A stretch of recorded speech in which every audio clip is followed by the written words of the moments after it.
Good evening, ladies and gentlemen, members of the audience. Usually I'm used to seeing people sit at the back, like at church, but this is the first time I've seen everybody congregate on one side of the council chamber. It's really kind of neat. I can feel council chambers are leaning, yeah. Anyway, are there any disclosures of pecuniary interest and general nature thereof in the members of council? I see none. So we'll move on, looking for a mover and seconder for the approval of the council minutes held August the 8th. Councillor Jacobs and Verbicki. Discussion on the motion. All in favor? Motion carries. And then the same thing, mover and seconder for the closed meeting held August the 8th. Councillor Wilkinson, Councillor Hammond. Discussion on the motion. All in favor? Motion carries. Is there any business arising out of those minutes? I see none, so move right on to Court of Revision Drainage. Councillor Dunn and I are not members of the Court of Revision, so we will be not included in the discussions, and Councillor Verbicki has agreed to chair the committee tonight. Great, thank you, Worthy Mayor. Before we go any further, though, I'd like to include as members present, Councillor John Hammond is on this committee, in case he makes the decision tonight. So I'd ask to have a motion to open up the Court of Revisions Drainage Act. John, Councillor Jacobs, and Councillor Wilkinson. All those in favor? And carried. Is there disclosure of pecuniary interest or general nature thereof? Seeing none, we're going to talk about bylaw 5317. It's the engineer's report for the slow drain and branches and the new maintenance schedule. It's to provide a maintenance schedule and the reassessment of the slow and drain. So I'm not really sure who's taking this one over. Well, I guess, yeah, you are there. No, I was sorry. I thought maybe Rob was, but Alan.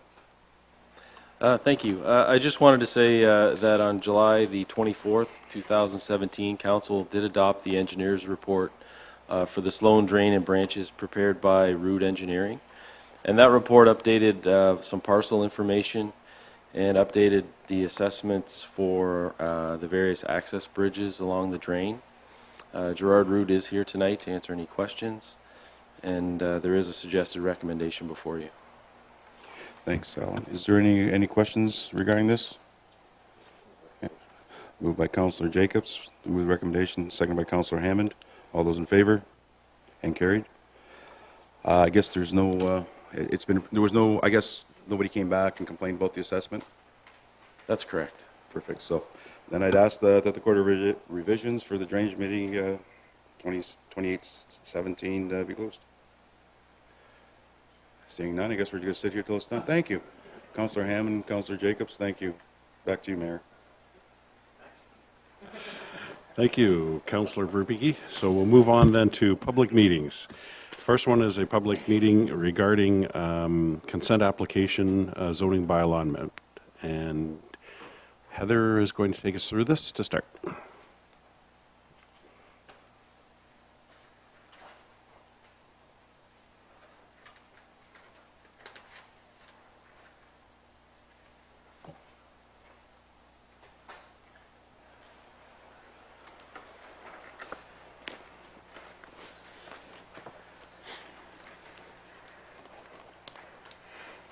Good evening, Your Worship, members of council.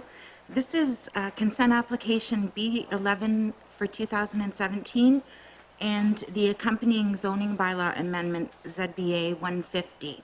The applicants are Brian and Dixie Bradley, and the subject lands is located at 856 County Road 31. The subject lands are on the east side of County Road 31, just south of County Road 14. It's an L-shaped piece of property that has an area of about 7.61 hectares or 18.8 acres.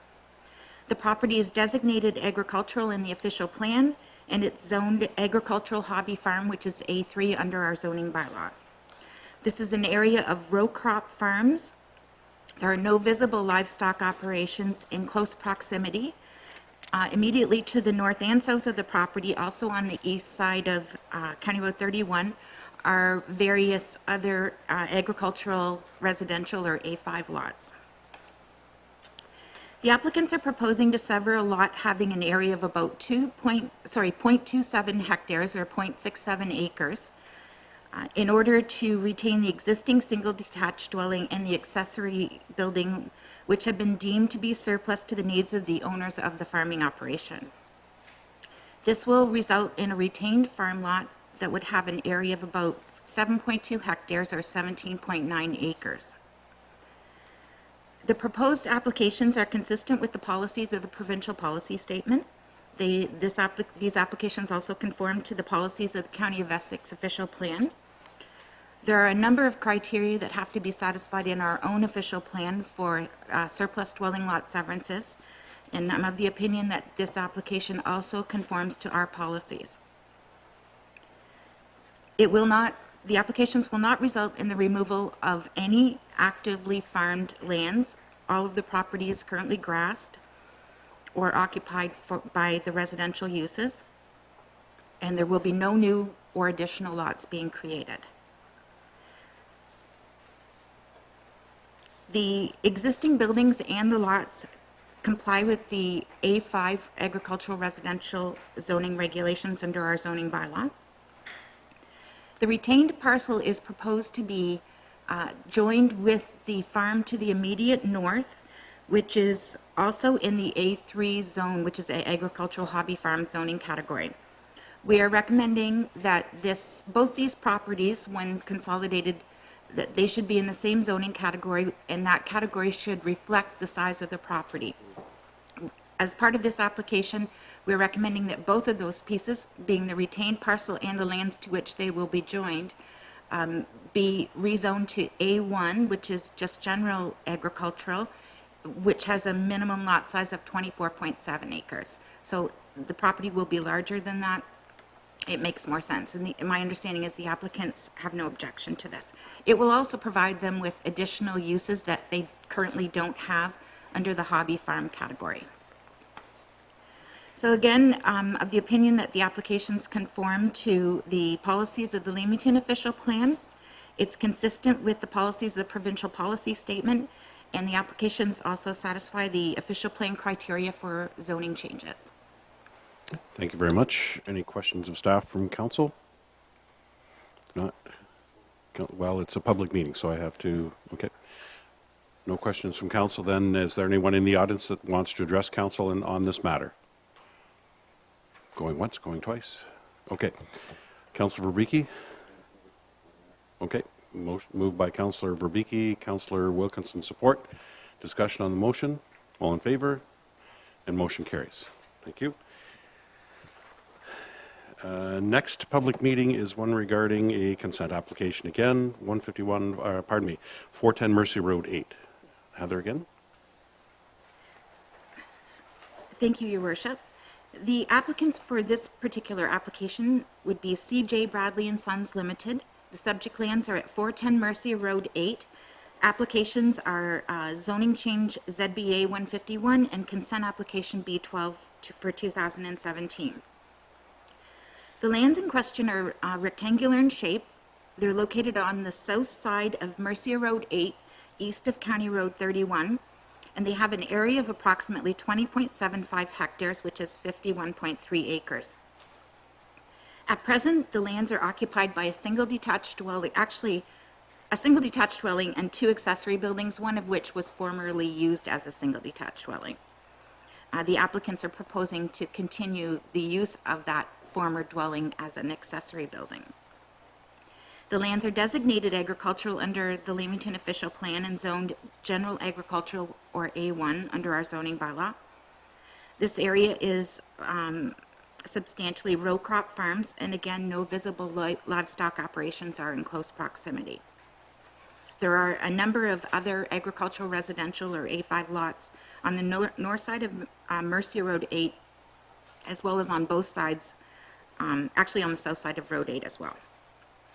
The applicants are proposing to create a surplus dwelling lot that would have an area of 0.37 hectares or 0.91 acres. This would be located at the north end of the subject property. At the north end of the proposed lot is the existing dwelling that has been deemed surplus to the needs of the current owners of the farming operation. The second dwelling on the property which is currently used as an accessory building, is located at the rear of this property. The lot that would be retained would have an area of approximately 20.41 hectares or 50.44 acres.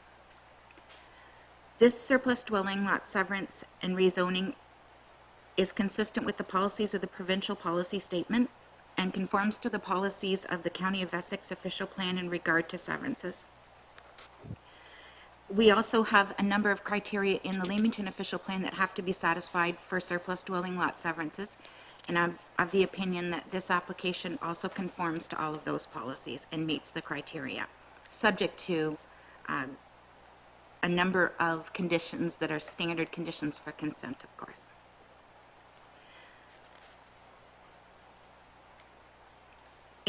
For this application, we are recommending that the retained parcel also be rezoned to prohibit any future residential development. At present, the lot is just farmland, and it will have to continue as such. They could have agricultural buildings constructed in the future, but the rezoning will prohibit any residential development. That's it for this one. Okay, thank you very much. Questions of staff from Councillor Jacobs? Thank you, Worship. The elimination of the surplus dwelling, they're saying in here that the removal of kitchen and bathroom facilities, so this won't be turned into a bunkhouse or anything like that. In other words, that's just strictly for farm use. Is that Through you, Your Worship, yes, the applicants would have to go through the building department for a change of use permit in order to ensure that that building is not used for residential purposes, and that includes as a bunkhouse. It wouldn't be allowed to be used as a bunkhouse. Pardon me. It's a public meeting, so is there anyone here in the audience wishing to address council on this matter? Not. Council's wishes. Moved by Councillor Verbicki. Support by Councillor Jacobs. Discussion on the motion. All in favor? And carried. Thank you again. Next report is also a zoning bylaw amendment in regard to 1126 Mercio Road 1. Another. Thank you, Your Worship. This is zoning bylaw amendment 152. The applicant is 1277032 Ontario, Inc., and the subject lands are located at 1126 Mercio Road 1. The subject property has an area of approximately 0.43 hectares or 1.05 acres and is located on the south side of Mercia Road 1, west of Mercia Road 12 and the Sturgeon Creek. The property is designated agricultural in the town's official plan and is site-specifically zoned agricultural residential A527. The current A527 zoning allows for the use of the property as a bus storage and service depot, in addition to the uses that are currently permitted in the agricultural, residential, or A5 zoning. My understanding is that this was formerly occupied by the toll bus operation a number of years back. More recently, the property was used as an electrical contractor's office and yard. The applicants are now proposing to change the zoning in order to permit a commercial self-storage facility on the property, and that would also include an accessory residential dwelling unit. The proposed facility will contain about 52 storage units in new construction with direct exterior access and approximately 30 smaller units that would be located within the existing building on the site. This existing building has 2 stories. The residential dwelling unit has existed in the past. I'm not sure whether there's someone occupying the unit at present, but it appears from my site visit that it has been a residential unit. This would continue to be used and permitted as part of the new storage facility and would be able to be an on-site residence for someone that could provide security for the new facility. Under the municipality's official plan, the zoning can be changed in order to allow a limited range of similar, related, or more compatible uses subject to certain criteria being met. When we have uses that have been legally established but don't comply or conform to our current policies or regulations. And because there is no longer a bus storage yard there, and the electrical contractor's yard is no longer there, this particular property fits into that category. The criteria that we look at would include no change of performance standards that would aggravate any situation that would be detrimental to the adjacent complying uses, cannot pollute the air or water, should not interfere with the desirable development or enjoyment of the adjacent area, cannot constitute a danger to surrounding uses and persons, and that could be as a result of the type of business or the traffic that could be generated. And then lastly, the rezoning to permit another use may only be permitted when the proposed use is more compatible with or conforms to the land use policies that are in our official plan. We're of the opinion that the new self-storage facility will not cause any problems or interfere with the normal enjoyment of property or the desirable development or enjoyment of the adjacent areas. We expect less traffic to be generated than the currently permitted bus storage and service depot facility.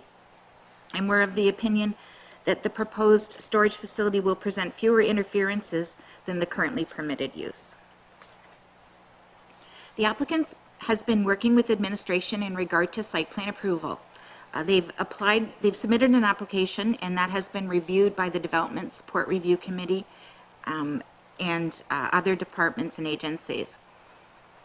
10 on-site parking spaces are proposed as on the site plan, which we expect to be sufficient since most of the storage units will be accessible directly by vehicle. 8 of the 10 parking spaces that are to be provided will be located outside of the secured fenced area. And since vehicles will be allowed into the fenced area, we don't anticipate that all 8 of those parking spaces will be used at one time. During the review of the site plan, the applicant was provided with the Commercial Highway C2 zoning regulations to use when designing the site. We are satisfied that these regulations have been satisfied, which means we're confident that the use can be properly accommodated on the site and will not create nuisances to the surrounding properties. The setbacks that are required under the C2 zoning and the landscaped open space requirements are all larger requirements than what the current A527 zoning would have required. We are proposing that the A527 zoning remain. We do not want to change the zoning to C2 or highway commercial. Other commercial uses are not appropriate for this site, but we are confident that the self-storage facility would fit into that area and on that site. So our proposal is to keep the A527 category and change the content of the A527 to more properly reflect the proposed use and the regulations that are actually found in the C2 category.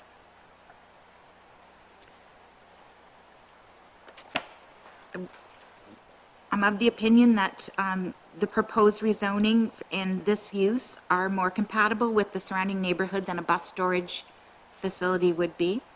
And accordingly, I'm of the opinion that this proposed rezoning conforms to the Leamington official plan. Thank you very much, Council. Councillor Wilkinson? Thank you, Mayor. Heather, I'm not sure if you've seen the correspondence from the Greater Essex County District School Board. Came this afternoon. No. I just got it here myself. I'm just reading it as I come into the meeting here tonight. They have 3 concerns, I guess we might call them. Anyway, right now this is in the site plan approval process, right? But it hasn't been approved. I was going to ask you if these concerns, the 3 concerns that they have, will be addressed during that site plan approval process. Your Worship, if I may just take a quick peek, this is the first time I'm seeing this, Yeah. so I'd just like to... Our first time seeing it too, so Okay. yep, please feel free.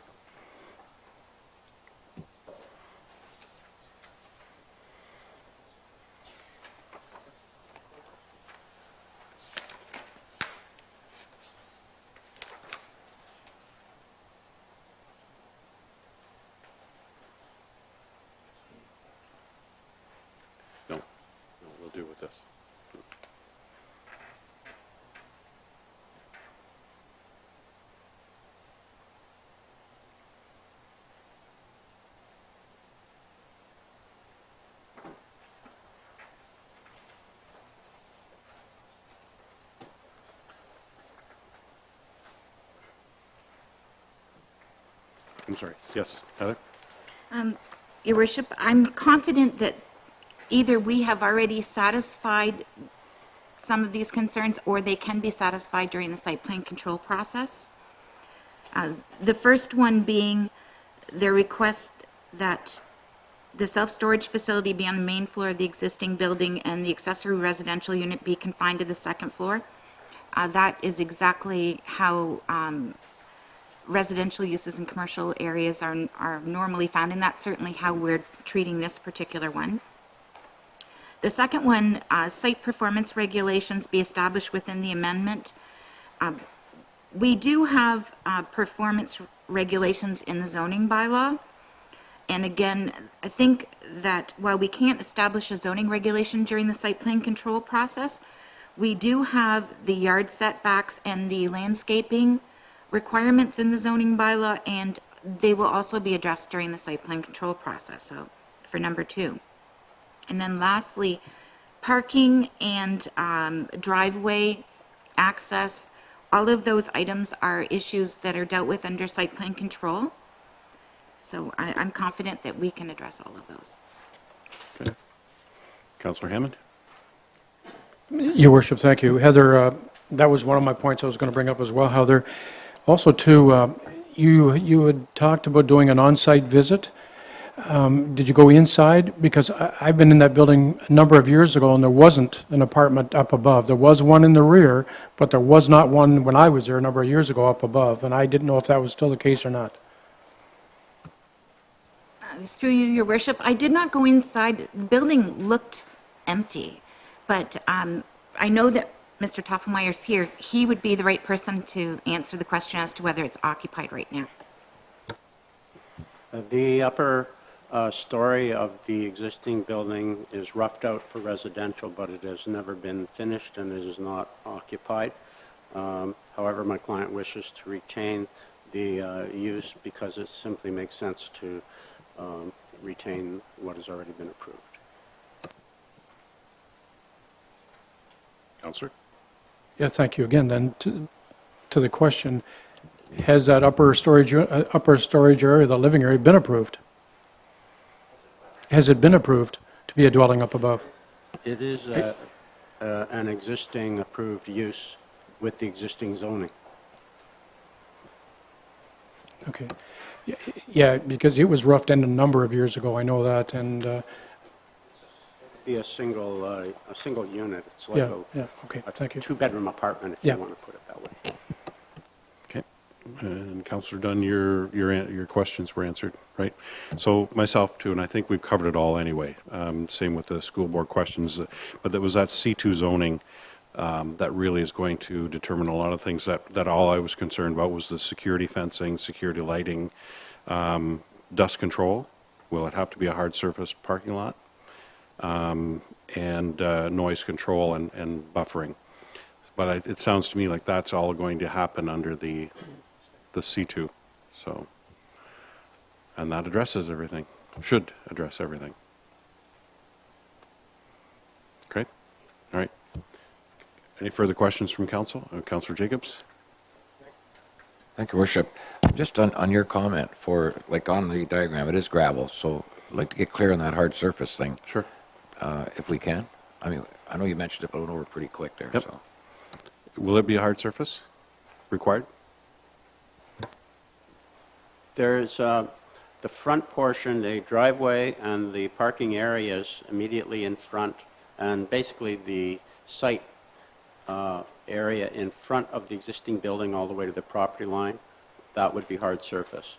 The access into the individual units would be a gravel surface, but the amount of travel, if you want, would be very, very limited to people visiting their storage locker, basically. Right. Would be it. So a large area of pavement in front of the existing building all the way to the property line. Okay. Okay. Yep, well, I assume so. Yep. Okay. Any other, Councillor Hammond? Worship, thank you again. Just a comment prior to our vote. I'm assuming that, Heather, that we will get a better chance to take a look at this document that we were presented by the school board and address all of these issues. They have three, but they also go into quite some detail about them. I know you haven't had an opportunity to look through it yet, so this can be addressed at a later point to satisfy some of these concerns? Through you, Your Worship, what we can do is make sure that any concerns that are related to site plan approval, we can ensure that the Development Support Review Committee is provided with that information so that, and Danielle as well as the approval authority for site plan, so that she's aware that if any changes have to be made to the site plan as a result of what's in this letter, that that can be done, and we will then inform the school board. Moved by Councillor Dunn, sorry. Public? Oh, yes, we are still in public, I'm sorry. Is there anyone in the audience who would like to address council on this matter? I invite you to come forward. Again, no one? Okay.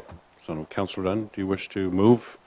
Support by Councillor Hammond. Discussion on the motion. All in favor? And motion carries. Thank you again. The next public meeting is a zoning bylaw amendment again on 11115 Oak Street East.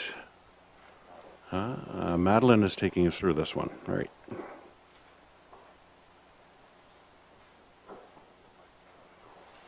Good evening, Your Worship, and members of council. Hopefully you can hear me. Tonight I'm going to present on zoning bylaw amendment application ZBA 155 that was brought forward by Leamington United Mennonite Home. And this bylaw amendment application is to rezone 111 to 115 Oak Street East from residential zone 1 to residential zone 3 to permit a multi-unit residential dwelling with a total of 3 units, including the site-specific provisions to establish the appropriate setbacks and minimum landscape requirements. The subject lands consist of 2 vacant properties, which have a combined area of 0.187 hectares and a total frontage of 35 meters. The applicant, Leamington United Mennonite Home, is a large provider of senior housing in the community, owning a long-term care and retirement facility and independent living apartments for seniors just south of the subject lands on Pickwick Drive. The vacant properties are located on the north side of the T-junction of Pickwick and Oak Street. Leamington United Mennonite Home has applied to rezone 111 to 115 Oak Street East from residential R1 to residential R3 to construct a multi-unit residential dwelling with a total of 3 units. The units proposed are at-grade bungalow townhouse style units.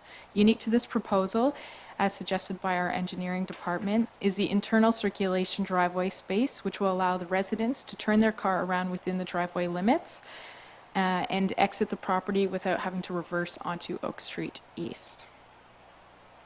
The proposal is consistent with the direction of the provincial policy statement through its central location, enabling future residents to quickly access shops, employment opportunities, community amenity spaces, and services through public transportation, biking, walking, and by car. Additionally, the proposal may provide a housing opportunity for future aging residents with regard to its close proximity to senior services and care facilities. Furthermore, the proposal will provide a gentle density increase that is complementary to existing built form and establish a very complete community in the area. Under the County of Essex official plan, the proposed multi-unit residential dwelling meets the direction of the county OP by providing additional housing opportunities for a growing and aging population through its at-grade design and its central location. Much like the provincial policy statement and the county OP, the municipality of Leamington's official plan also mandates that the municipality increase housing supply through residential intensification, including through the use of residential infill. This is outlined in section 3.21G of our official plan, which states that the municipality must provide opportunity to increase the housing supply through residential intensification. Residential intensification includes infilling, conversions, and redevelopment, and will be encouraged in areas designated residential as a means of increasing the supply of affordable rental and ownership accommodations, which this will. The proposed multi-unit residential dwelling will provide residential intensification through the infill of the currently vacant lots and by proposing a gentle increase in density that wouldn't normally be permitted in the established current R1 zoning. Administration has also used Section 3.22H of our official plan to determine the appropriateness of this proposed density increase. Administration has considered the existing density and built form of adjacent development, the adequacy of available services for water supply, sanitary sewers, and storm drainage, the proximity to local and regional roadways, and public and essential amenities such as parks, schools, commercial shopping, and institutional services. Additionally, administration has also taken parking into consideration in light of the density increase. As a result, administration believes that the proposal conforms to the residential land use policies of our official plan. The zoning bylaw amendment application not only is proposing to rezone the property, but will also need to establish the setbacks for the interior side yards and allow a reduction in required landscape open space. When rezoned to the R3 has a minimum required landscape open space of 35%. This proposal is proposing 23.8% landscape open space, which is a small difference of about 11.2%. The reduced landscape open space is a result of the larger driveway configuration that's being provided to accommodate traffic movement from the site onto Oak Street. Despite this reduced landscape area, each dwelling unit will still have a backyard of approximately 148 square meters. Also, with the interior side yard setbacks, a reduction needs to be provided. So with the R3 zone, which will be through the zoning bylaw amendment, it is typically 3 meters interior side yard setbacks. This proposal is proposing a interior side yard of 2.43 meters. This will provide sufficient access to and from the rear yard, as well as sufficient space for daylight and optional landscaping, minimizing any impacts to the abutting property owners. The single-story townhouse units being proposed are in keeping with the residential character of the neighborhood, which is predominantly single-unit detached, single, and two-story homes. A 3-unit townhouse design will contribute to additional housing options while maintaining the residential streetscape. The subject lands are located in a serviced area by municipal water, sanitary, and storm services that can adequately serve this proposal. The development is also subject to site plan control, which will ensure that the properties are consolidated and developed as one parcel. Additionally, site plan control process will ensure that the location and the size of the 2 driveways proposed are maintained due to the location of the intersection. Furthermore, comments and concerns received this evening at the public meeting regarding the proposed use and development of this site can be incorporated into the site plan agreement as necessary to address and mitigate any potential impacts. The purpose of this public meeting tonight is to provide community with an opportunity to comment on the proposed rezoning. Such comments will be taken into consideration, and if needed, a further report can be presented, including recommendations and amending bylaw. So far, for external agencies, we've only received comments from IRCA and Canada Post, both having no concerns with the development. If no concerns are raised this evening, it's requested that Council consider granting the zoning bylaw amendment and approve the amending bylaw the same evening as a public meeting, which is tonight. Thank you. Thank you very much. Questions, Councillor Hammond? Your Worship, thank you. I have 2 comments. First of all, I want to compliment United Mennonite Home for once again taking the initiative to supplying a need for our community. And I also want to take a moment to congratulate Madeline on a great report. This is her first, and you did a great job. Thank you, Madeline. Thank you. Councillor Jacobs? Thank you, Worship. I'm a little bit confused with this. Is this the same property that we dealt with previously? No, With the, it's kind of across the street. oh, this one's across the Yeah. street. Okay, I wasn't sure of the configuration on the map here. Okay, thank you. Any further questions? So if not, well, it's a public meeting, so if anyone is here from the public wants to address council, please come forward. I'll have you state your name and address and fire away.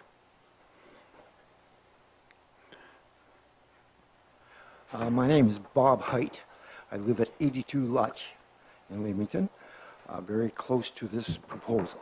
And first off, the idea of the proposal is fantastic. I'm all for that type of a deal.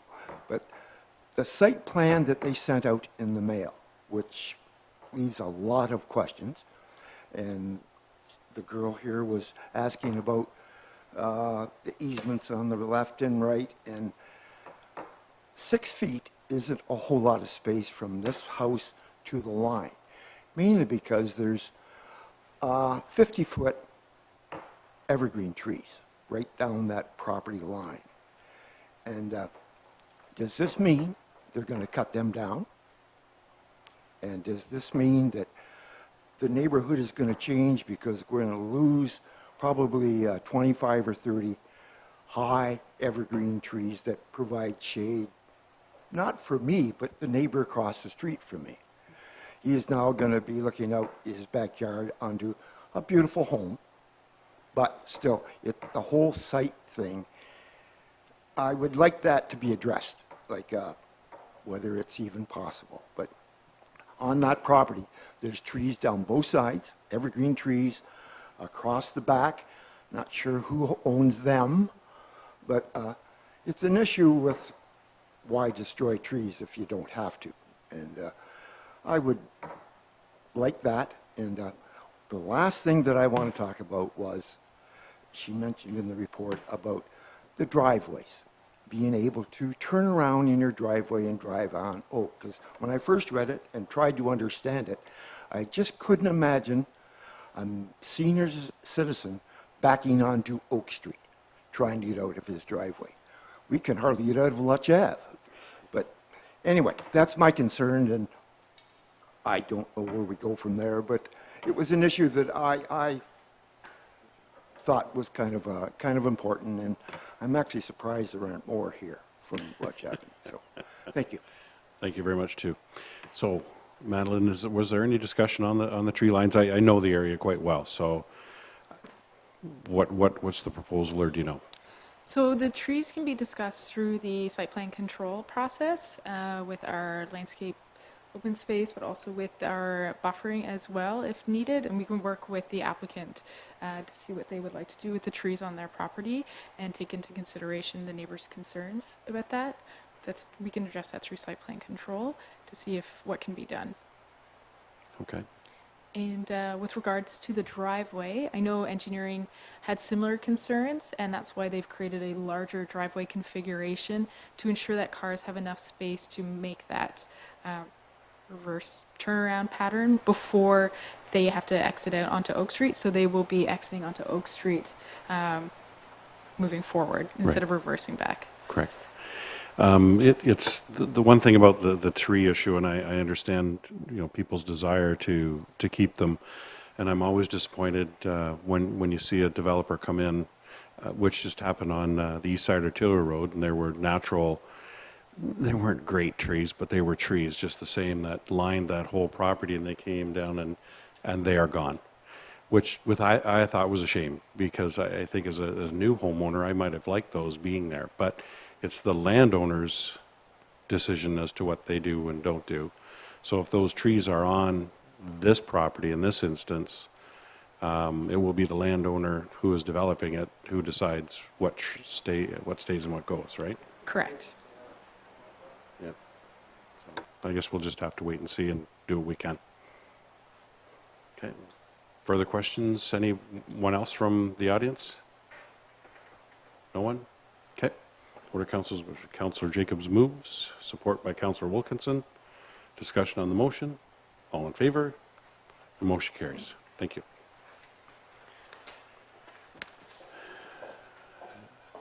Next public meeting is one to consider another consent application in regard to 1933 Mercia Road B. And Heather.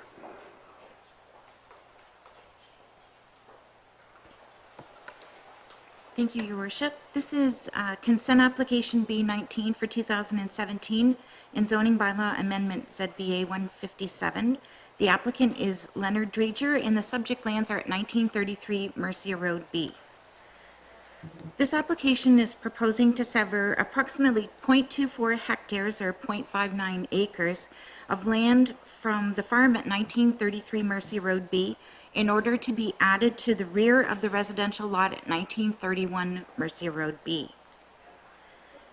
The zoning that is proposed to be changed will go from A1, which is general agricultural, to agricultural A5, agricultural residential A5, which would reflect the proposed residential use of the severed parcel and the existing zoning of the lands to which the severed parcel will be added. The lands in question are designated agricultural under the official plan and currently zoned A1, which is general agricultural under the zoning bylaw.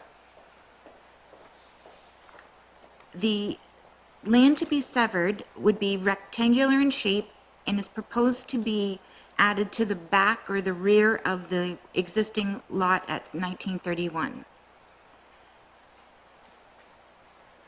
At present, this area is currently grassed and occupied by accessory buildings, and one of those accessory buildings is a farmer dwelling. We have the same situation as we did with one of our previous applications this evening. In this case, this is a former bunkhouse. However, at present, it is being rented and used for storage purposes for the owners of 1931 Mercia Road B.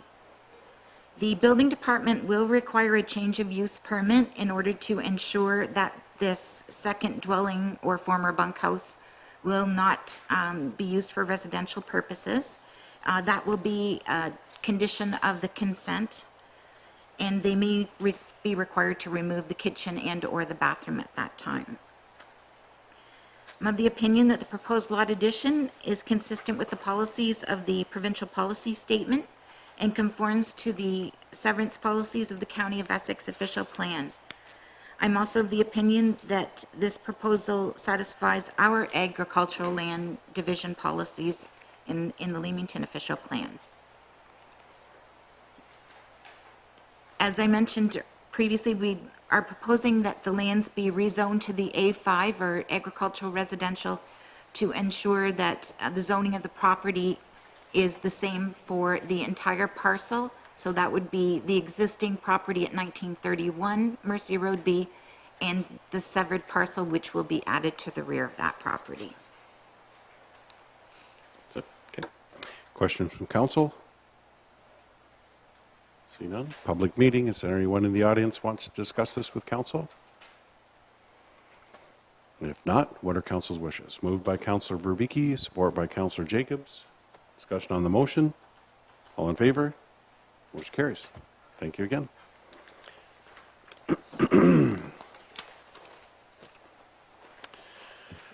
Reports of staff and delegation.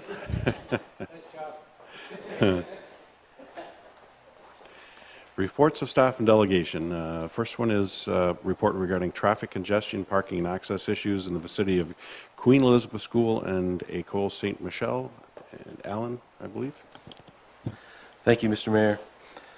For several years, and you can have a look at the figure up on the screen, that's a diagram of Queen Elizabeth School and St. Michel School and the surrounding neighborhood, Sherman, James, Weigel Street. So for several years, the municipality has received numerous complaints and concerns about traffic flow, drop-off and pickup operations around the schools, congestion, on-street parking issues on James Street, Maxon, Sherman, Weigel, and in the vicinity of Queen Elizabeth School and St. Michel School during morning drop-offs and afternoon pickups. In 2013, our short-term transportation action plan recommended that we install a traffic signal, an intermediate pedestrian signal at the intersection of Oak and Weigel. And we forecasted that construction would be in 2017. But earlier in 2015, R.C. Spencer was retained to take a closer look at this neighborhood and conduct a review of traffic, parking, access issues in the area of the two schools. And they looked at things like reviewing existing traffic control and parking regulations, circulation patterns for vehicles and school buses.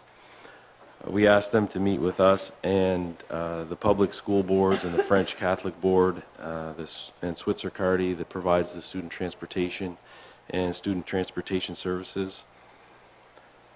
We asked them to look at and make recommendations for improvements in this area, and in doing that, they looked at the recommendations of the short-term transportation action plan. And we asked them to prepare the report that was provided under separate cover that would contain recommendations to improve traffic control and parking regulations in the neighborhood. Many of the recommendations required significant infrastructure changes on school lands and significant interaction between both school boards.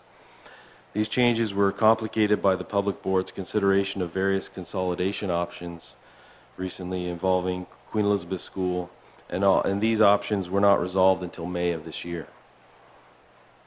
So it wasn't possible to bring this report before council until some of these decisions were made. So through our discussions with Spencer's office and the two school boards, we found that both boards were enthusiastic about our discussions and the recommendations in the report, and they both are willing to move forward with implementing some changes on their properties as recommended. And earlier this year, council approved the construction of the new traffic signal at the intersection of Oak and Weigel, and that is one of the recommendations in the R.C. Spencer report. And I did mention when I brought the report to construct the signal that the final report from Spencer's office that was dated June 2015 was amended by way of a drawing that's provided in this report, and that's the one we're looking at now in Appendix 1. Many of the operational problems were observed in the study area. There were serious traffic congestion issues, safety issues, conflicts with neighbors who were inconvenienced by the congestion in the area on a regular basis. The site observations by our consultant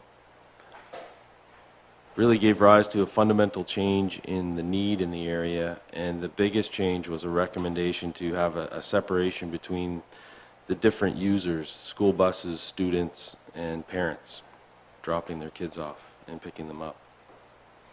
So that involved some changes to the school bus access through the area. And the best recommendation, or the primary recommendation that stood out in the report, was the development of a bus-only access driveway that runs between James Street and Sherman Street across the back of the Queen Elizabeth schoolyard, and that's shown in the drawing right there. That runs along the Queen Elizabeth property, but is right against the St. Michel school property. So that would be a bus-only driveway. The establishment of this access driveway for buses only, coupled with the offset of some school start times and dismissal times, would allow for the buses to be separated for the most part, allowing one board to have their buses in that laneway at one time and then the other board being in that laneway at another time, so avoiding conflicts. So if you can picture this, if you're in the public board, your traffic flow in the area would be clockwise, say around this area, and if you're in the Catholic board, it would be counterclockwise through that area. So buses that are destined for Queen Elizabeth School would cut across this driveway, down James, and then get into the front driveway at Queen Elizabeth School and drop kids off at the front. And then leave through this new driveway here and either go this way or out to Oak Street and leave at that point.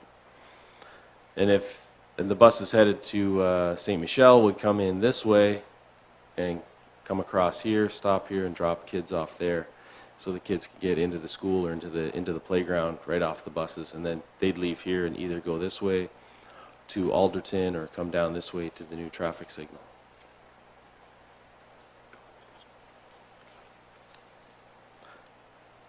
Another recommendation had to do with dropping off the students. So at Queen Elizabeth School, they've divided their students into two different drop-off areas. The younger students are dropped off down here, and parents can come through this driveway and drop off kids here and leave through that exit.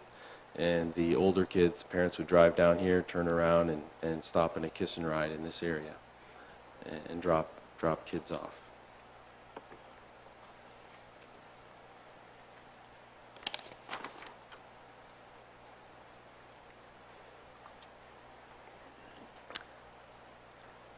Another thing they're proposing to do would be pave this area of the boulevard. It's currently a graveled area, so there's mud and potholes, and the parents will inevitably park in that area, wait for their kids or drop their kids off in that area. So the proposal would be to pave that and properly mark it with perpendicular parking along the east side of James Street.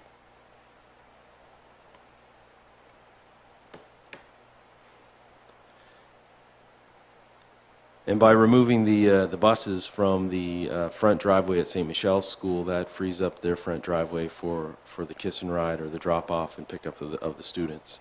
And they still have a parking lot just to the south of the school that they can use for visitors and parents. And staff. Along with that, so that takes care of improvements in and on the school properties. So we talked about the perpendicular parking along here, the new driveway across here, freeing up the driveway in front of École Saint Michel for kiss and ride, and having an area over here for kiss and ride for Queen Elizabeth School, and keeping the existing driveway in front of Queen Elizabeth School open for bus loading and unloading. Some additional recommendations from the report include the construction of some all-way stops in the neighborhood, and those are in the red circles on the diagram. So we're looking at all-way stops at Sherman and Alderton, Danforth and Alderton, Weigel and Maxon, and James and Maxon.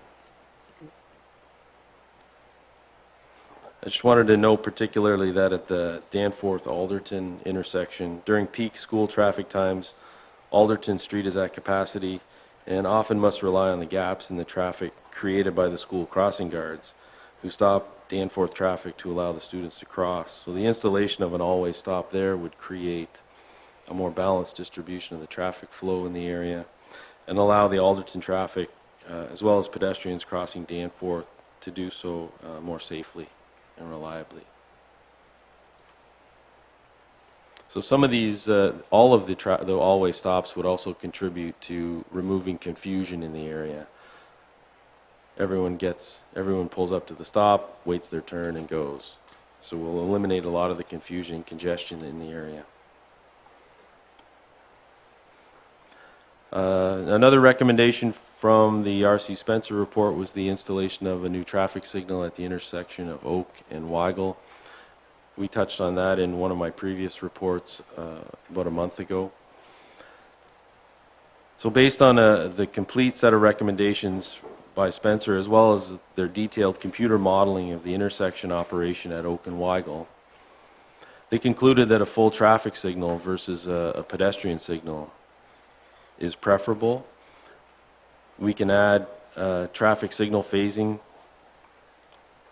and equipment that would allow Oak Street to rest in the green, and when cars pull up to and pedestrians or cyclists pull up to Weigel, they can trip the signal, or if you're a pedestrian, you can push a button and trip the signal. But it would likely remain green on Oak Street. So that'll just improve operation in the area as a whole. The other thing it will do is create gaps in the traffic on Oak Street as that signal is in operation. And the gaps in Oak Street will allow for more and freer access onto Oak Street from some of those side streets in the area.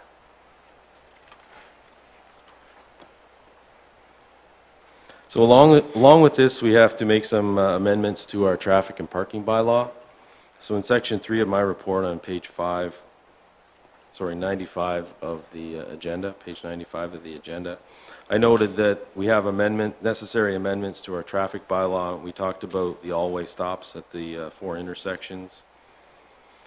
And then in section 3.2, we're talking about the addition of some no stopping signs and no parking signs.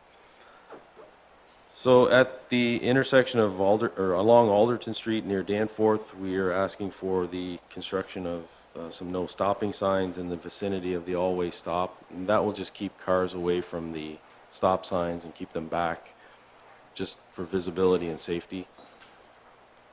And along James Street, we're looking for some no stopping signs, again, near the intersection, just to make sure cars stay away from the stop signs and we maintain our sight lines and visibility. We're also looking to restrict parking between 8 a.m. and 10 a.m. and 2 p.m. and 4 p.m. on the west side of James, so that cars that are parking perpendicular on the east side of James won't back out and back into cars that are parking on the west side of James. And if we get too many cars stopping along the west side of James, we'll just have too much traffic congestion in the area. So during the pickup and drop off, we want to restrict parking and stopping in that area. Again, at Maxon Street and Sherman Street and Weigel Street, we're looking at some no stopping and no parking zones. Again, just to help the operation of the all-way stops and avoid some congestion in the area and improve the traffic flow during the school day. Again, both boards are in agreement with the plans and the recommendations of the report. They are moving forward already together with the bus-only road at the rear of Queen Elizabeth School, adjacent to St. Michel School. The board is in agreement to construct the driveway on their property. Again, it will serve as a bus loading and unloading zone for both for St. Michel School, but a throughway for Queen Elizabeth School. We talked to Transportation Services that provide service to all three boards. They're in agreement with the plan. They think it will improve safety in the area and reliability for them so they can maintain their schedules. Separating the bus loading zones from the private vehicle drop-off zones will reduce confusion. The new parking area on James Street will add some parking capacity in the area. The traffic signal at Oak and Weigel will improve pedestrian safety and allow vehicles on Weigel safe access to Oak Street by way of the traffic signal. The all-way stops at the intersection will improve safety and reduce confusion for both pedestrians and vehicles. So in the financial impact section, I noted that Council already approved the construction of the traffic signal at Oak and Weigel. The school boards are again committed to the construction of the works on their site and the construction of the parking area on the right-of-way on James Street to clean up that area. We are recommending that the municipality go ahead with the construction of the all-way stops at Max and James, Max and Weigel, Sherman, Alderton, Danforth, at a cost of approximately $25,000, and that we make modification to the parking areas and stopping restrictions for approximately $5,000. So we are recommending that Council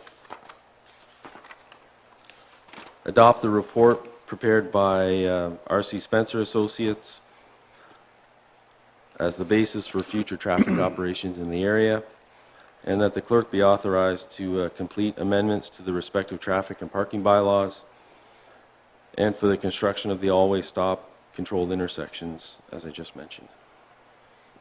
Thank you very much, Alan. Councillor Dunn? Through you, Your Worship.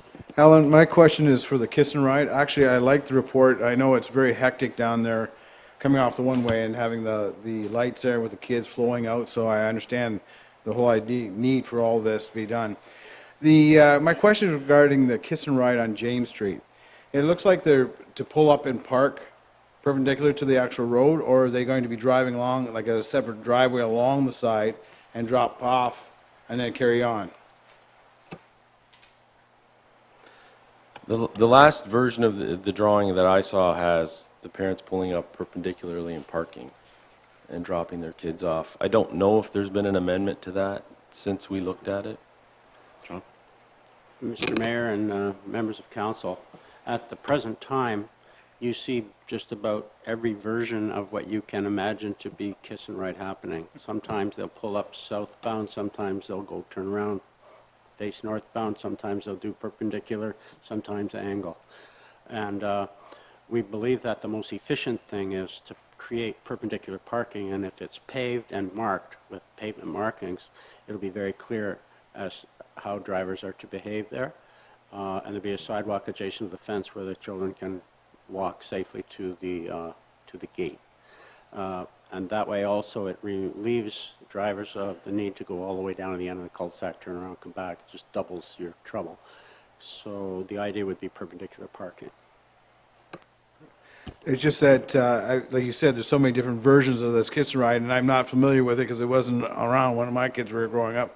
But the fact is that they drive up, and then, like you said, they'll go up, pull in as like a driveway, come down, drop their kids off, and then just carry on, and then the next cars all go along. And I just thought the backing up into the congestion of that road and all the extra cars and bus traffic, that would cause, whereas if you just have them driving on, parallel along the side.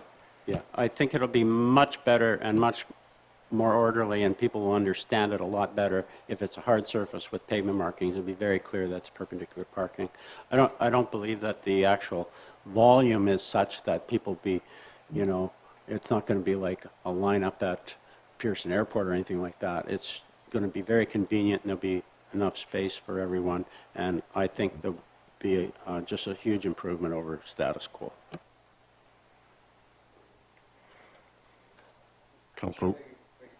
Councillor Wilkinson? Thank you, Your Worship. Alan, first of all, really good job with this report. I got a lot of appreciation for what you took on here. This is not an easy situation trying to figure out how to compass solutions, and I think you've done a really good job to come up with affordable, good solutions here. So congratulations there, first of all. I guess my questions are regarding the timelines. I hear that the driveway has already started. We know when the traffic light is going to start. How about the four-way stops? What's the timeline on all that? Your best guess? That's on, the always stops and the no parking, that's on us, so that's as soon as I can get drawings out to Public Works and they can schedule it. But I would think 4 to 6 weeks. Sure. Okay, 4 to 6 weeks. All right. And how about this driveway that they're constructing? When would that be finished? I don't think it's approved yet All right. through our site plan control process. But I know the board is excited to get started with it. Okay. And that's one other But question. Danielle may have some update for us. You can, Danielle. No pressure.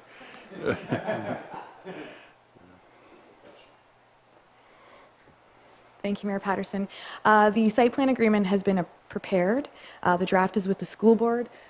John Pilmer has approved the stormwater management, and so we're just waiting to hear back from the school board with respect to the provisions in the agreement and to provide us with the security amounts. So it's All right. ready to go. Maybe you can give me a little heads up on this driveway. I'll be asking when it comes to site plan, but do we close off this driveway at each end so that it's not like a shortcut for regular traffic to go from Maxon over to James? I'm just wondering, is that kind of a protected area? Maybe there's fencing to keep the kids in from going onto that driveway when they shouldn't be? Well, Mr. Mayor and Councilor Wilkinson, basically, those kinds of controls would be fully under the jurisdiction of the school board, and if they wish to do something like a gate, you could even put a remote control to have a gate operated by the bus drivers or anything like that. All of those operational details would be at the discretion of the school board. It's on private property, and that's really one of the nice features of this, because they've taken responsibility for, trying to help solve these safety issues there.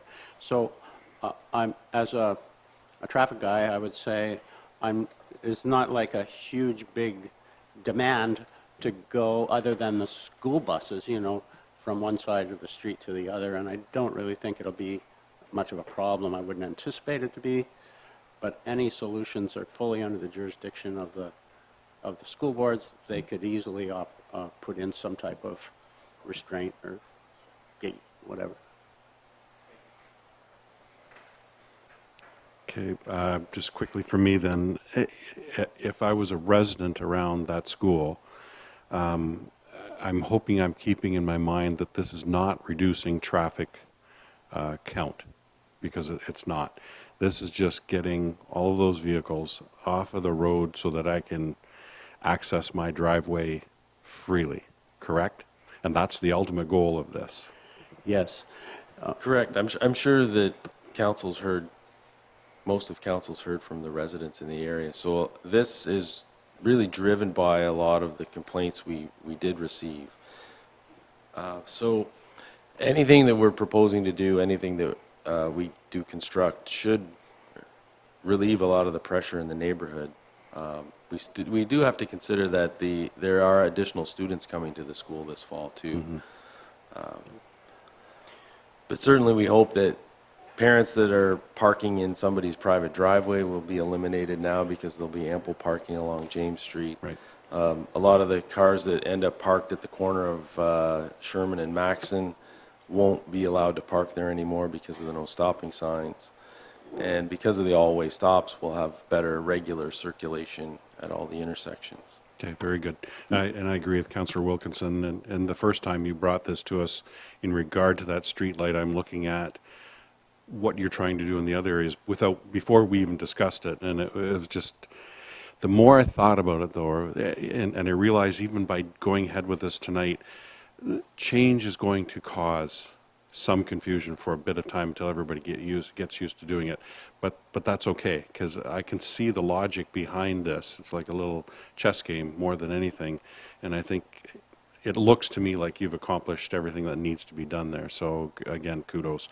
The only one that I have any question about is on Sherman and Alderton, where you say it's an all-way stop. It's really more a three-way stop, correct?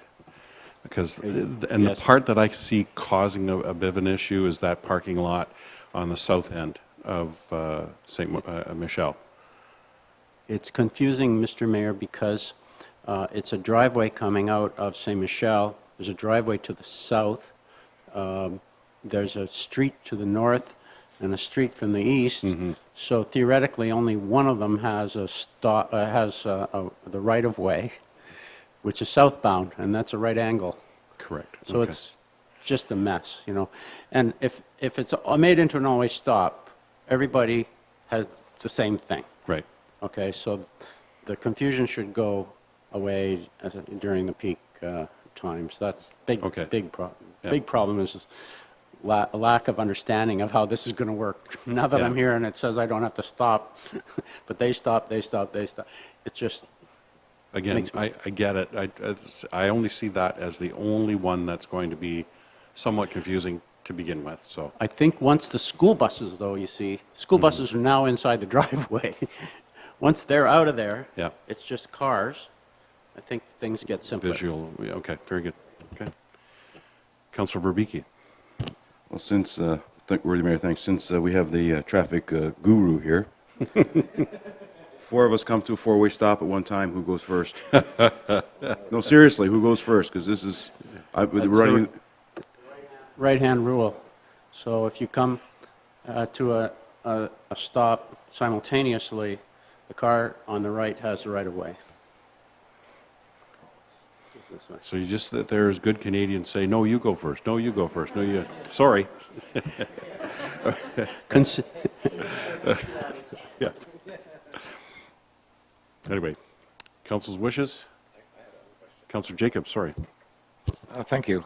Well, first off, I don't know how you got all the school boards to get on board with you, because that must have been difficult in itself to negotiate that one. But anyway, my question is, with the no stopping and no parking signs that we're going to be putting up, are we eliminating any parking spots on those streets currently that are there?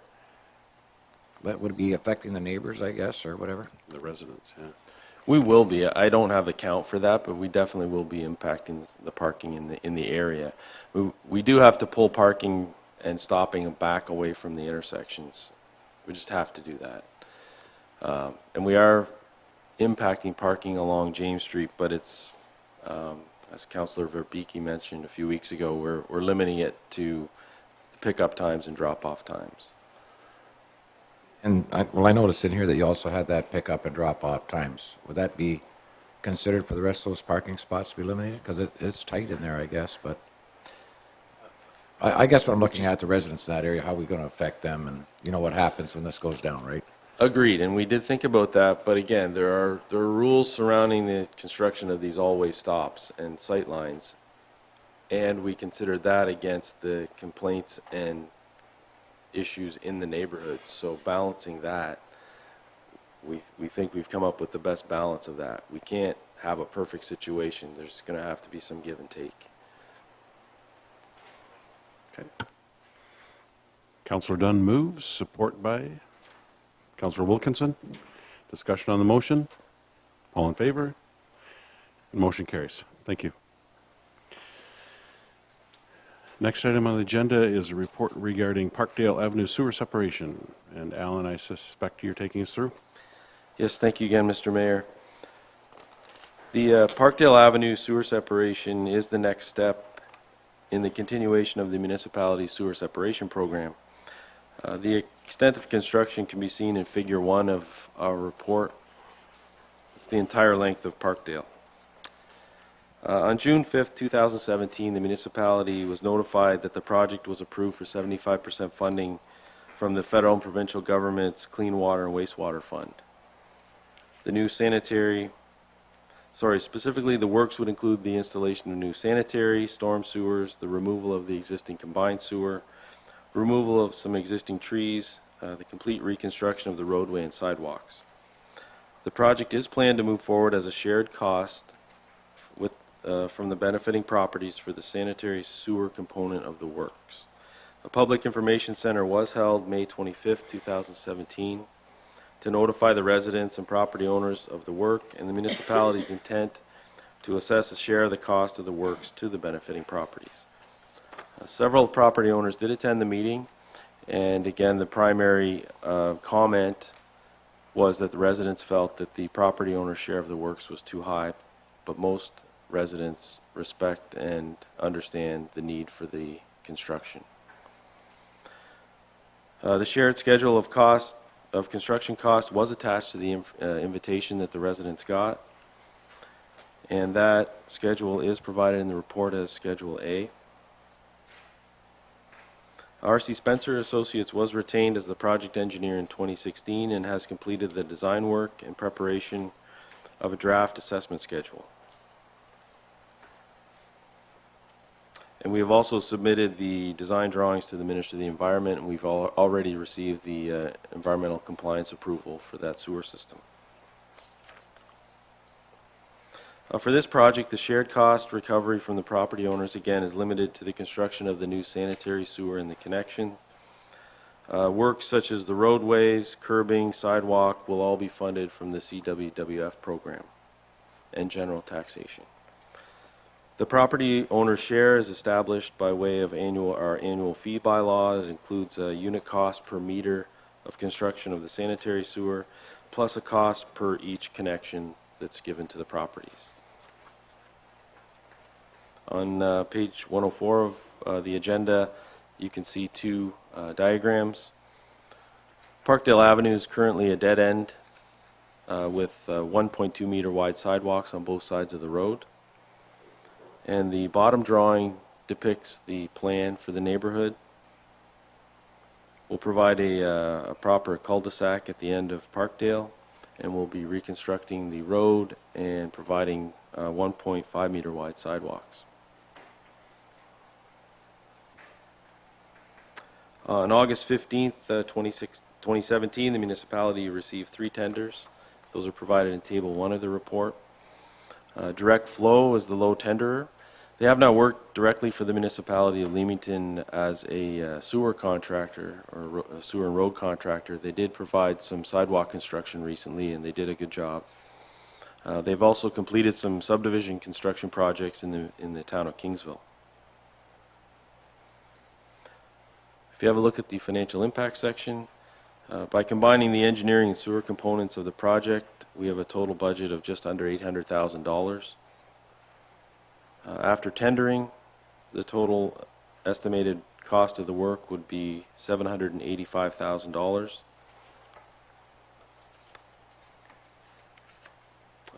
So we're under budget, which is good.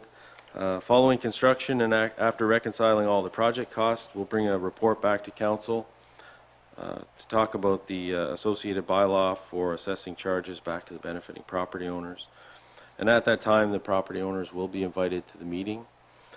They'll have a copy of the assessment schedule, and they'll be able to provide submissions to council if they desire.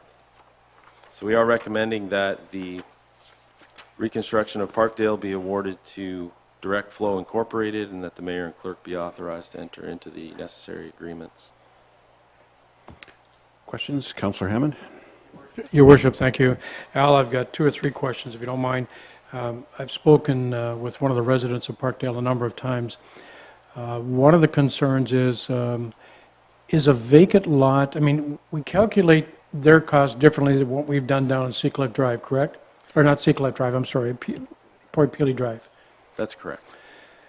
So that's why even a vacant lot is assessed the same as what a lot with a residential house on it now is assessed? That's correct. We assess cost based on the frontage of the property. On the frontage. Another one of the concerns was, and maybe it's a question you can't give an answer to right now, but Parkdale Boulevard, do they have sewers there now? I believe you're referring to the small street. Place. Parkdale Place, I'm sorry then, not Boulevard Place. We did quite a bit of investigating there because we thought we had a sewer there and we don't. And in fact, the last 3 houses, I guess the houses to the west end of that alley, are on a single property. Yeah, that was the question that was raised. So we're treating them differently. We did investigate that and found that all 3 of the homes are strictly connected with gray water or black water. There's no storm water getting into that piping system there. So essentially they have a sewer connection. We didn't know what it was at the time. When we started the project, we thought it was a combined sewer, but it's not. It's really a connection to that property. Okay, so to that point, then the new sewers that are going to be installed on Parkdale, the ones on Parkdale or Place will not be allowed to hook into that. That's correct. There's already a sewer there, but we did find that 2 or 3 of the properties that front Parkdale had what our records show were temporary connections into that pipe in the back. So we'll be asking them to reconnect to the front into their designated sewer. If I could just Yeah. interrupt for a minute, Councillor. I know there's lots of questions to be asked here, but we're really here discussing the tender award, not the actual project itself. So the assessment part of it. Yeah, that I is, understand yeah. that. I just thought that, I believe that there are people here that would want to hear some of these questions asked, but Yep. because I was asked to ask them, and if you don't mind, I want one more. One more. Yep. All right, maybe 2. 1. I'll give you one. Parkdale being a dead-end street, where are the residents going to be allowed to park during all this construction? That's a good question. We find that more often than not, the residents are able to park in front of their houses during construction because the contractor is off-site by 5:30, 6 o'clock, unless something happens. That's what we found on Marlborough recently, and that's what we find on some of our other streets. I know it's a dead end, but during the day, very often the residents will be able to get in and out of their driveways, depending on what we're doing. I can't guarantee always. There's always times when you can't, and at that point, we'll have to ask residents to find another place to park. For instance, when we're putting concrete sidewalk in or concrete curbing or driveways to the houses, they can't drive over that for about 7 days. So we ask them to find other parking. And more often than not, people make it work. Thank you. Thank you for allowing me to ask the so questions. are you okay with the tender results? Yes, and I'll move Okay. those. Just having a little fun here. Okay, Councillor Wilkinson. Thank you, Your Worship. I'll keep it to 2, maybe 3. It's hard not to, I understand. know. So, Question from one resident today. When will construction start and when do you think it'll be finished? My first one. We anticipate the work would begin the middle of September and end by the middle of November. All right. Second was the parking question. I got the same thing today, and I think he answered it for them. I've only been down this road once in my life, Alan, so from what I remember, this is a little bit thinner of a road. It's almost kind of reminds me of an alley more, narrower. Am I right? my recollection of that. I looked over there tonight. I was coming down, and I meant to go down there, but I was running out of time, so I didn't. But I'm just wondering about traffic during construction. Do you anticipate, is traffic going to be able to come and go still with the road being torn up, equipment in the roadway? Is this a little bit thinner or narrower of a roadway that's going to not allow them to access Erie Street? It is narrower, I think. I think it's something like 24 feet wide, if I'm not mistaken. But again, in the evening, certainly the residents can move in and out of their properties for the most part in the evenings. During the day, it could be a little more of a challenge. And we did have the same conversations with the residents that came to the public meeting. Some of them had some other ideas, like they might be able to park in some of the other parking lots. They might be able to park in their neighbor's lot if their property is blocked off. But like I said, more often than not, the residents find a place to park, and the contractors are accommodating for the most part to let people in and out of their driveways. And one last one. There is no access out to the west end through the apartment building over to Shirk, correct? No, there is not. All right, thank you. Actually, having observed the construction going on Danforth right now, I think the contractors have been doing a pretty good job. I haven't heard anything, but I think they've been doing a pretty good job at keeping it as open as possible for the residents along there while they're redoing all of that. So that's pretty good. Councillor Dunn?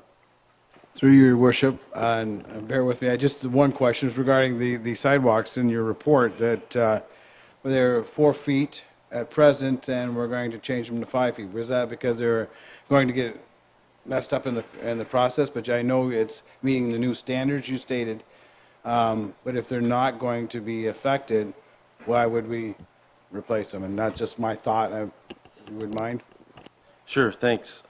Typically, we find that we dig so many trenches and we regrade the road that we have to replace the sidewalks. Otherwise, it would be a bit of a patchwork sidewalk when we're finished. And then you get uneven sidewalks and trip hazards and things like that. Plus, the sidewalk in the area is fairly old, so it's due for a replacement. And we do want to go with a wider sidewalk. Okay, so not that I'm trying to reinforce my point, but there is a recommendation. What would you like to do with this tender award, council members? Yeah, just the tender. Moved by Councillor Wilkinson, seconded by Councillor Hammond.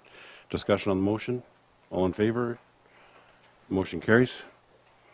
And we move on to the next report, which is one to request the remove from the Municipal Register of Heritage Properties, 2127 Erie Street North.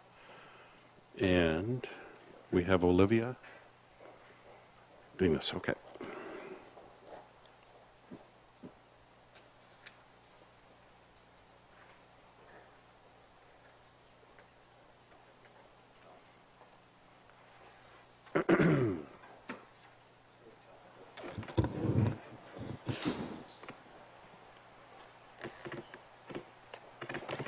Good evening, Mayor and members of Council.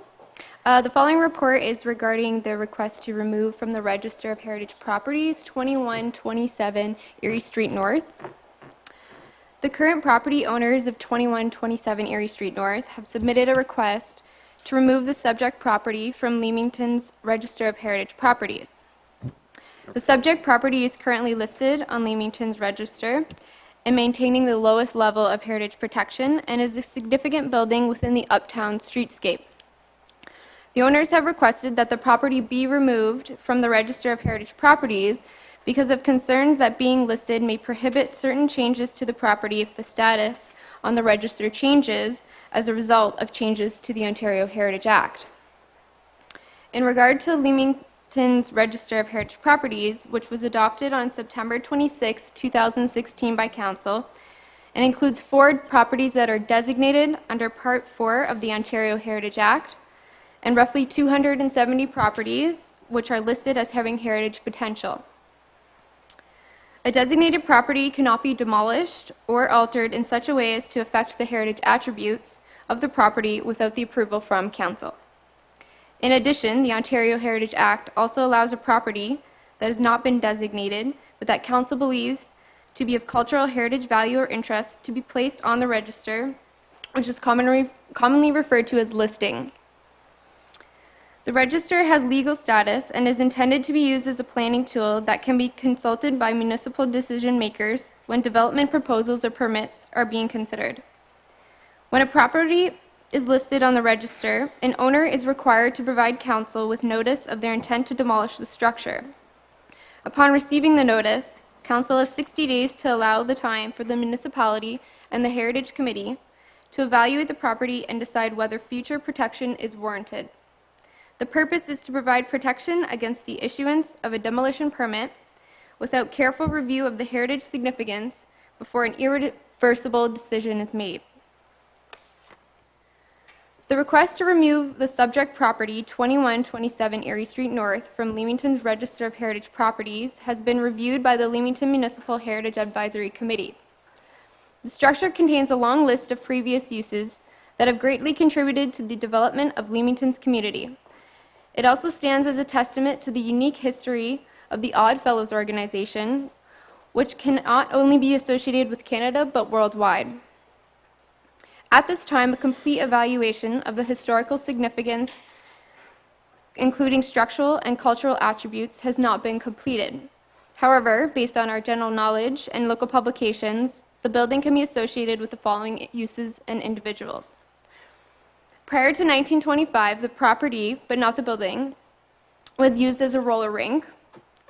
When it was constructed in 1925, the building's original intended purpose was as a lodge for the Odd Fellows.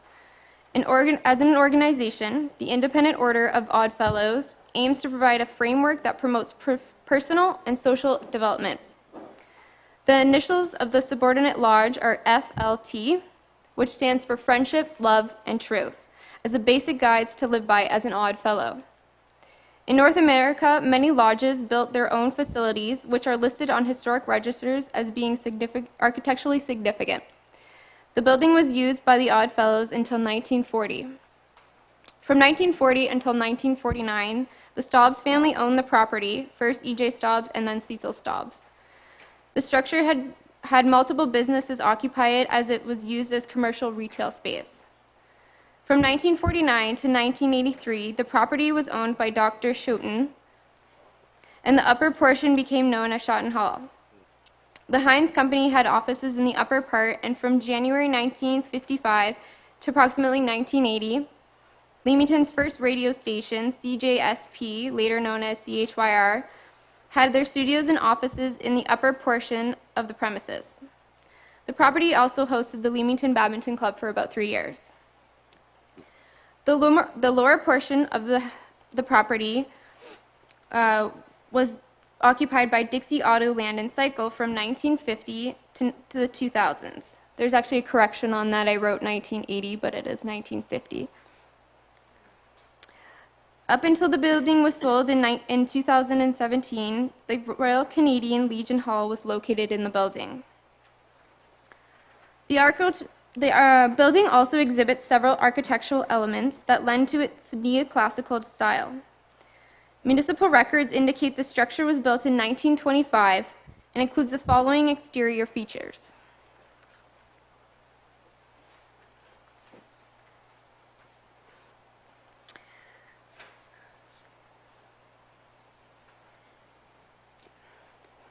The pediment, located above the ground level entrance, which is inscribed with the date 1925, and the most widely encountered symbol of the Odd Fellows, which is the 3-link chain, with the initials FLT, one each inside each link, signifying friendship, love, and truth.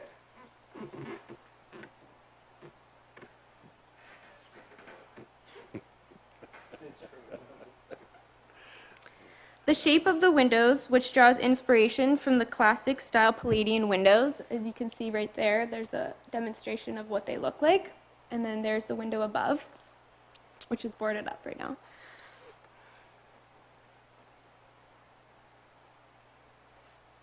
The decorative lintels constructed of masonry above the street-facing windows. And the brick pilasters with square and diamond-shaped decorative elements.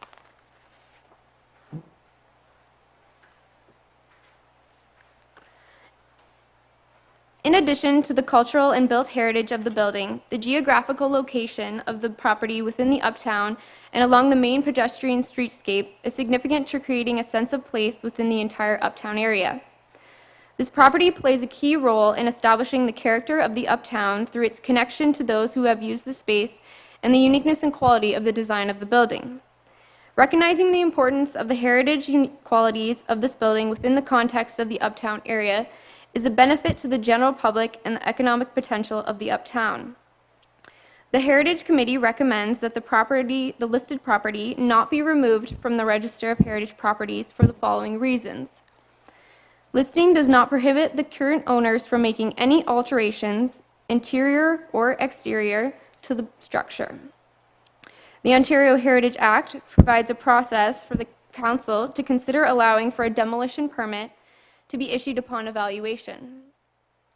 Preliminary review indicates that the structure represents numerous cultural and structural features which are historically significant to Leamington, and the structure is a significant building within the uptown streetscape.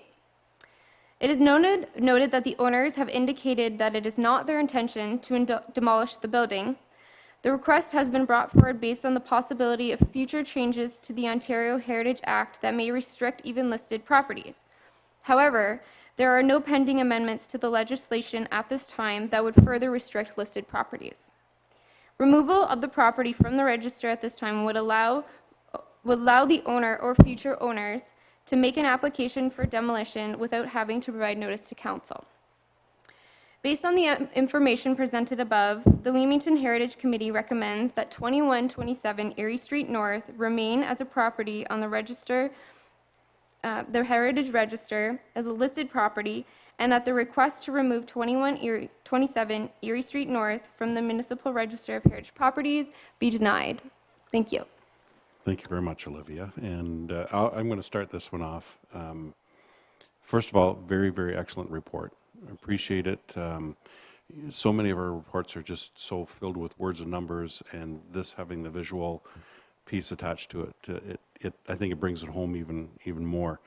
I'm not one for looking back all the time. I prefer to look forward, but Leamington has lost enough of its heritage buildings through fires, through less than good decisions in the past, and I think it behooves us to retain as much of our past as we can. I grew up looking at these buildings, being in those buildings.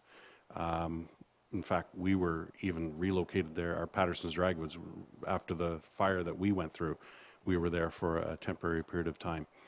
I think they're absolutely, they are gorgeous buildings if they were worked on, how shall I say, revamped somewhat.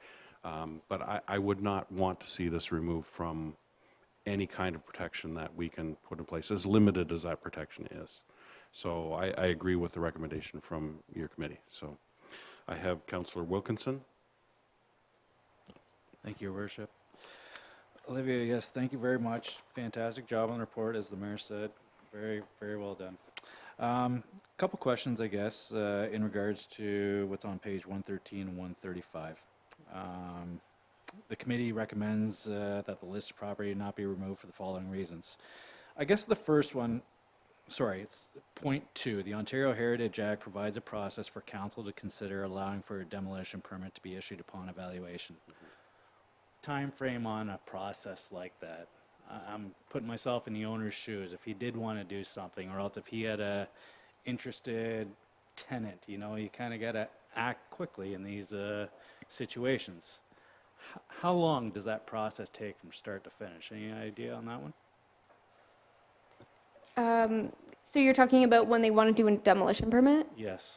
So what happens is we're kind of working on a formal process right now to have some sort of notification that issues a process where it flags a property. And what happens is then they'll notify the planning department that they would like to do a demolition, and it'd probably be like it'd be under a listed property. And then from there, they have 60 days that council will evaluate the property. with the Heritage Committee. And then from there, they will make a report to council, and then council will make a decision. So it's about a 60-day timeline is what you're looking at from when they notify council and then for a decision to be made. 60-day plus a report to be made then at that point, right? And then for it to come in front of council. So we could be talking, it'd be longer than 60 days. Okay. Second, I'm looking for a better explanation here where it says it's noted that the owners have indicated that it is not their intention to demolish the building, which is great.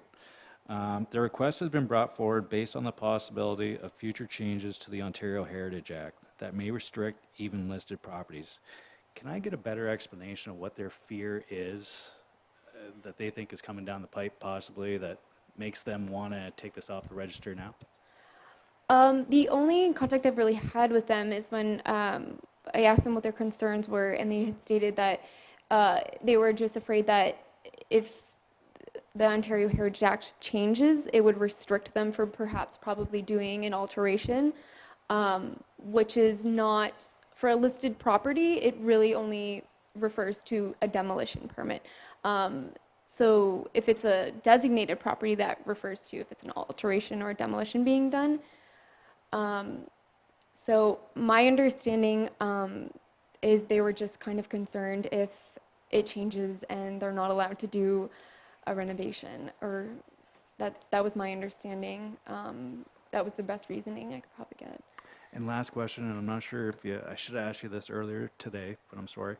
How many other, in the downtown core, how many other buildings do we have like this that are on the register that have this protection against them? Just a guess. In the downtown core, we probably have about,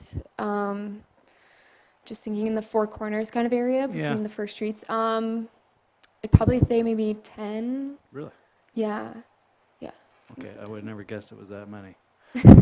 All right, to council, I guess I just kind of put myself in the owner's shoes here. You know, if I own that building and I wanted to make alterations, especially if they need to be, you know, timely, I would have a hard time, you know, waiting or being told I can't do something. That's just my only reservation with this. I see the importance of this, Your Worship. I agree with you too. We need to have, I guess, respect for that, to look above and beyond that and protect what is significant uptown. And you're right, that is, and your old place was too. Patterson's was another one that I think of growing up. Sports Shop, Worms, all those type of places are significant. So I'd like to hear the rest of council's, I got Councillor Dunn's opinion last night since he's one on the Heritage Committee, but I'd like to know what the rest of council thinks about this as well. Thank you. It is one of those push and pull. The Heritage Committee hasn't been in existence that long in Leamington, and even the day we started with the Heritage Committee, those were the same comments I was making as a potential landowner, thinking, oh, don't tie my hands. I don't want to buy that building if I'm not going to be able to.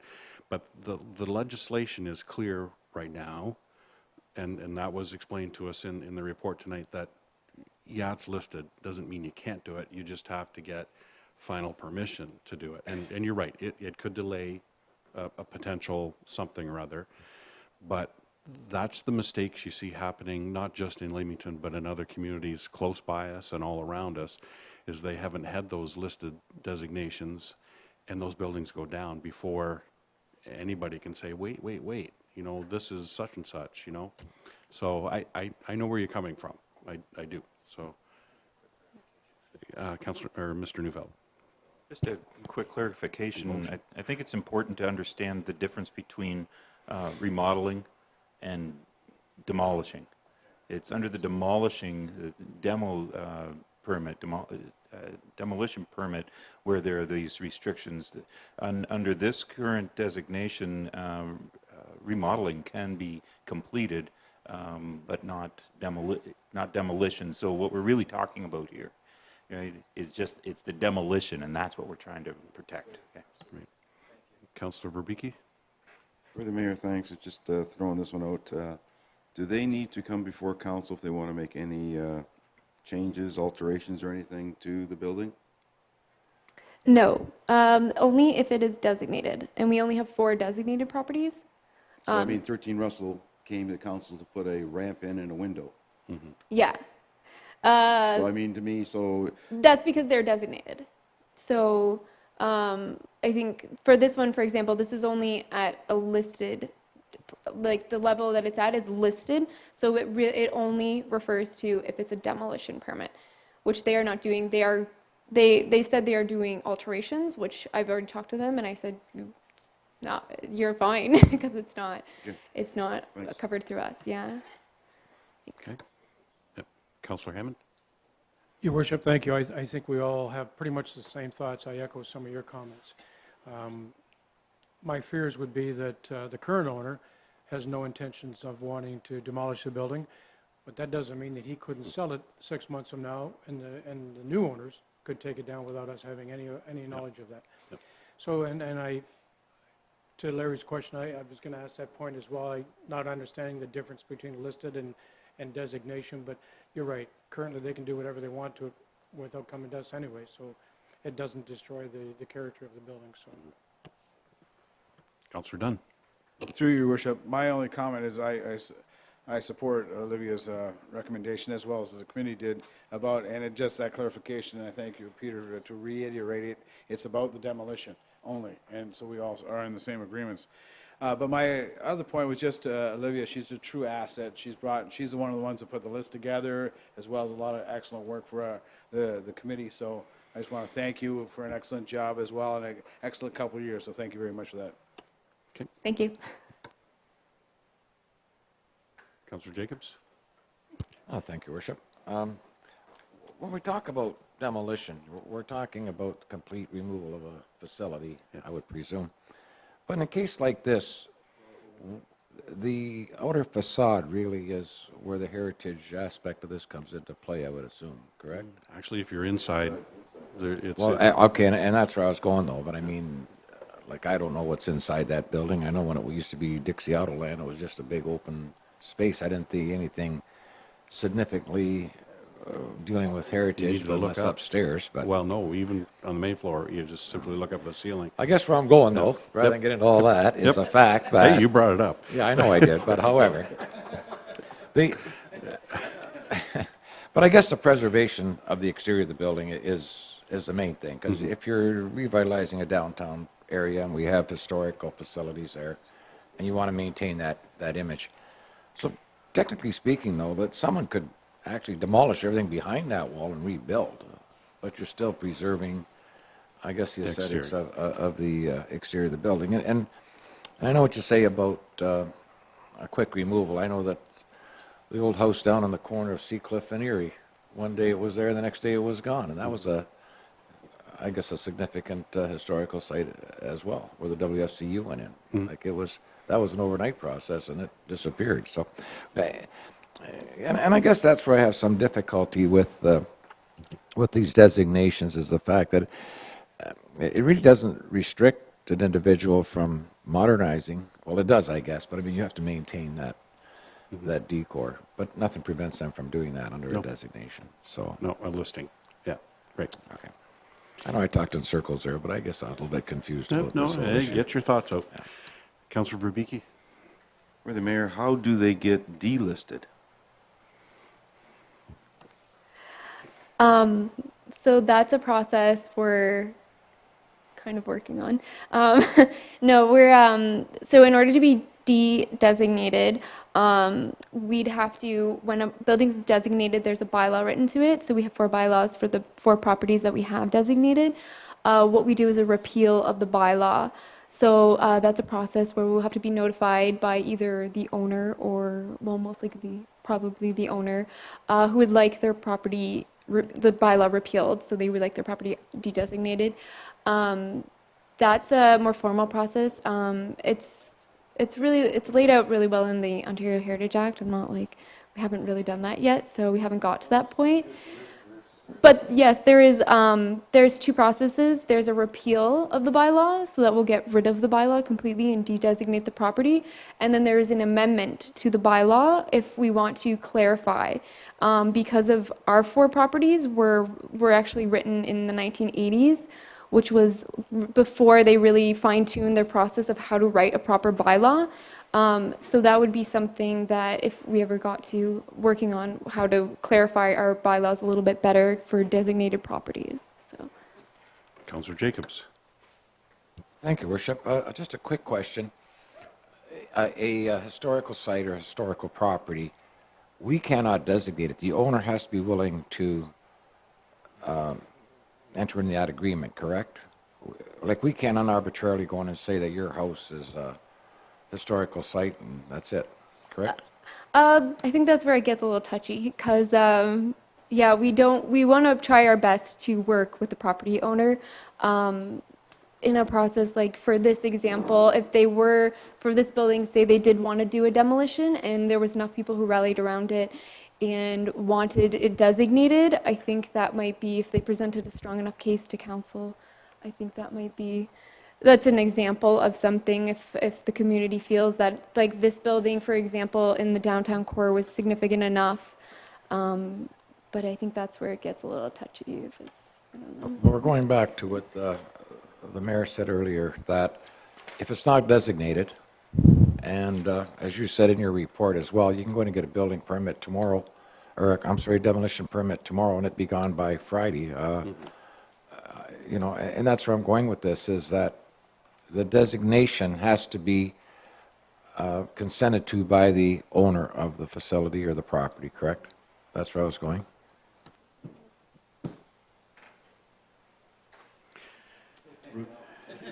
Oh, I mean- Ms. Orton, yeah, let's go, we'll go to Ruth okay. and let her tackle it from the legal side.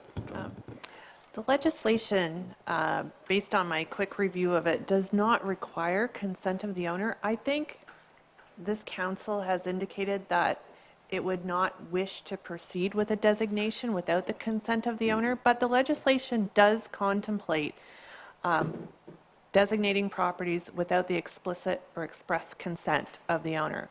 But when you start that process as a council, you do have to provide notice to those persons as set out in the legislation, and objections can be brought forward. So if a owner did not wish to be designated, that would be their opportunity to object to the designation. So I had Councillor Wilkinson. Thank you. Last time. Olivia, sorry, I know it's your first time. I hate giving you a hard time on your first night out. Anyway, but you did change my mind here tonight. Last night I was leaning the other direction, that I wasn't going to be in support of this, but Mr. Neufeld and Mr. Hammond's comments each, I think both hit home for me. The demolition portion, explained better, helps me out. And John, I really like what you said about, what about the next guy just 6 months down the road, which could happen, especially in our uptown area. That's a fantastic point. So yeah, I will support the recommendation from the Heritage Committee here, and Olivia is how I'm going to base my decision. And another thing, if the property owner would have shown up here tonight, that would have really helped them out as well. When they don't show up to argue their point or contact us, it's kind of hard to fight up here for them. But anyway, that's my thoughts. Was that a motion? Yes, I'll move it at the same time. Excellent, thank you. Second by Councillor Hammond. Discussion on the motion. All in favor? Motion carries. Next item is regard to portables. Madeline. All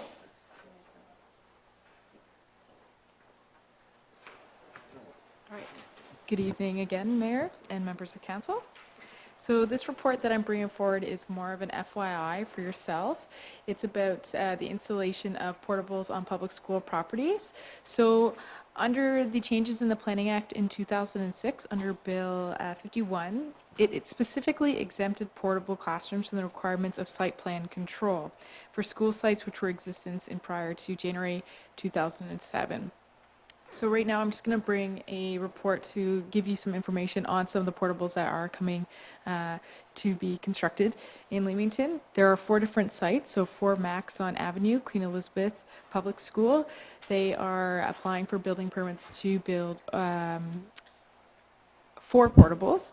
There's 3 already on site, so they will have a total of 7 portables. These portables are located in the same cluster as the existing portables to the south of the building school site.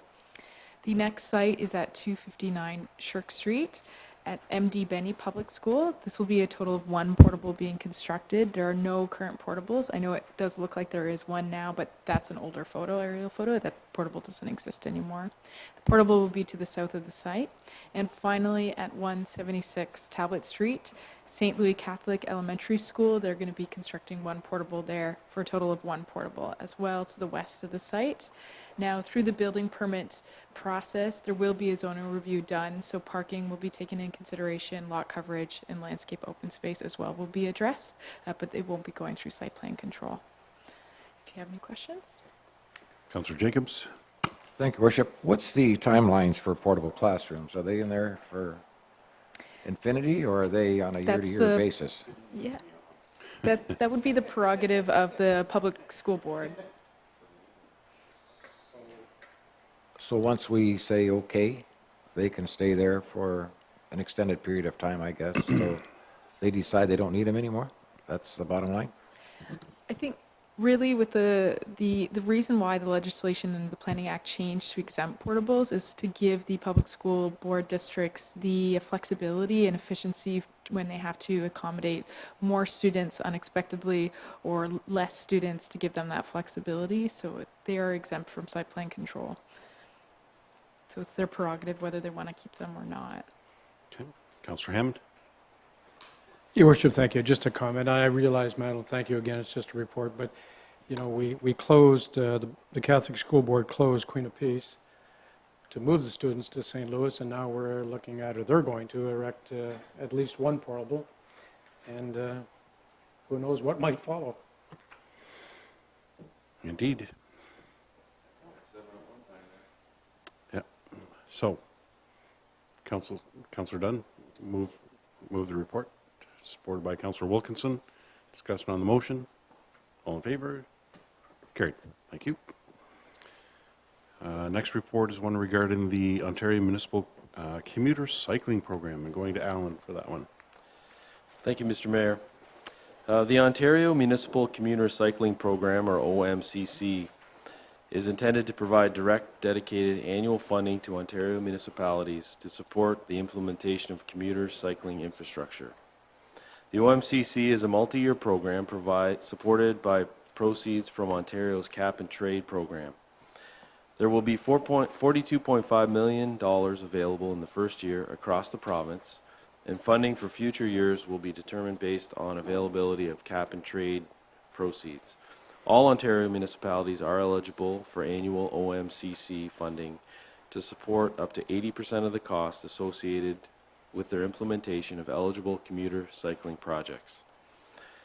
Municipalities must declare their interest in participating in the program each year and identify their eligible projects annually and confirm that they will be able to fund at least 20% of each project's cost. Funding will be based upon the funding that Leamington receives will be based upon the number of participating municipalities, and funding is to be used for capital investments in new commuter cycling infrastructure and enhancements. Municipalities, again, must submit a list of their commuter cycling capital projects, and those are provided in the report under Schedule A.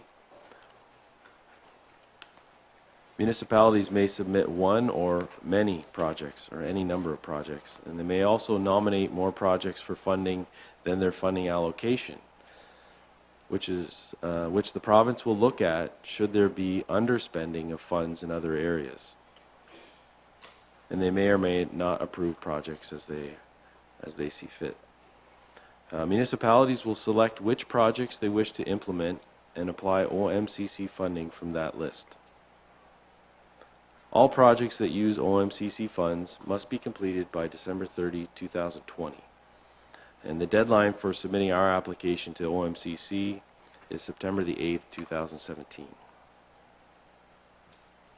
One of the requirements of the program funding is that, or one of the benefits of having an approved active transportation plan is that we can take all that planning that we've done and we can pull projects out of that list, and that's where a lot of the projects that you see in Schedule A came from.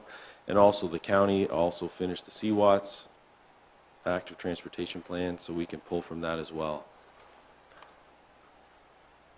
And that's already done. Otherwise, that would be the first project we'd have to do under this program. So examples of eligible on-road cycling projects that support vehicle trip reduction could be things like shared roadway with signed bicycle route, signed bicycle routes on paved shoulders, conventional bicycle lanes, contraflow bicycle lanes, separated bicycle lanes, raised cycle tracks, bicycle priority streets, construction and modification of bridges and tunnels and access ramps for cycling, bike-specific signage, signaling, and pavement markings, multi-use paths, bicycle-only facilities, intersection modifications, and bike racks and other bike storage. We've also provided on page 122 of your agenda a list of ineligible projects, and that would be the implementation of projects in low-frequency cycling areas or where the primary purpose is recreation or tourism. And I've provided a list of some other things there.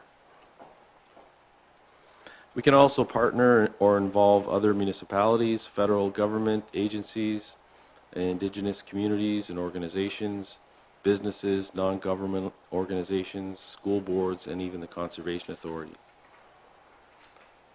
They do encourage partnerships between upper, lower, and single-tier municipalities, and we can pool funding together for that. And I understand the County of Essex is submitting a list of projects to the same program. Municipalities must either own the land where the infrastructure receiving the OMCC funding is to be located or prior to the start of construction for each of the projects. Whether or not to proceed with a specific project on the list of approved projects and how the OMCC funding will be allocated amongst the identified eligible projects will be left at the discretion of the municipalities. Municipalities must also demonstrate usage impacts on GHG or greenhouse gas reduction benefits for each project. The accounts for cyclists using the current infrastructure will be required for each project. Post-construction data about cyclist use and of the new infrastructure will also be required. And the method of collecting this data will be provided in the final transfer payment agreement that we sign with the program, with the province.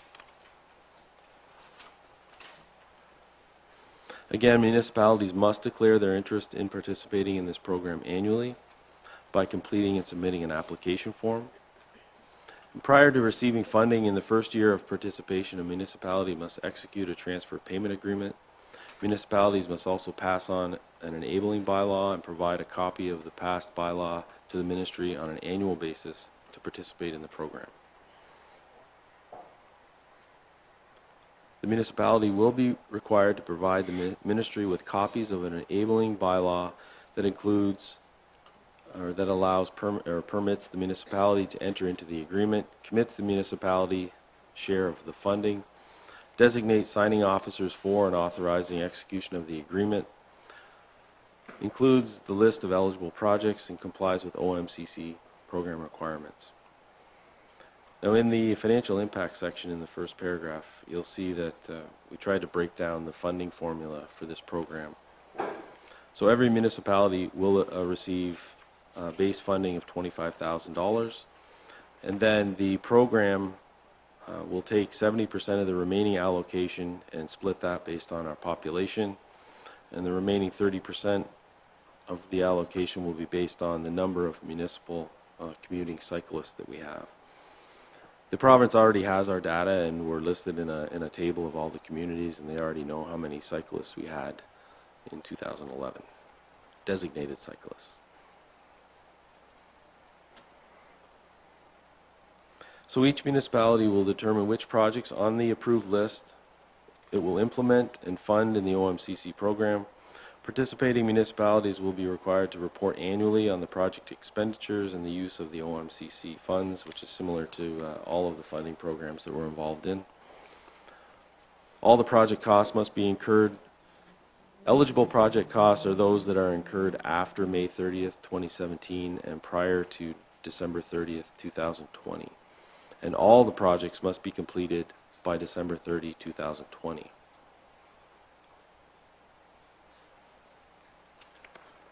Funding that is not used in one funding year can be carried over and used in subsequent funding years, provided all the projects are completed again by December 30, 2020.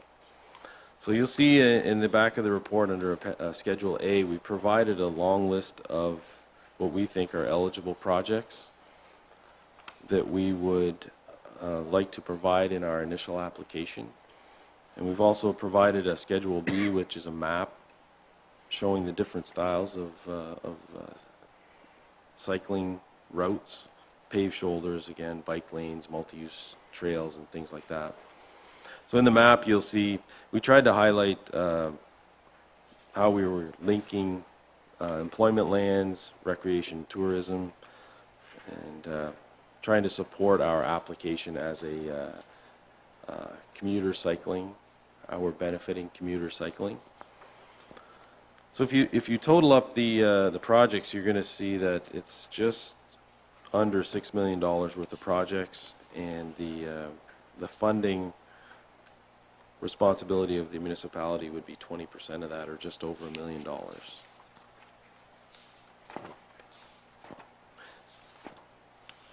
That'd be nice. We are encouraged by this program because we do have an ambitious active transportation program, and we're actively building it as we speak.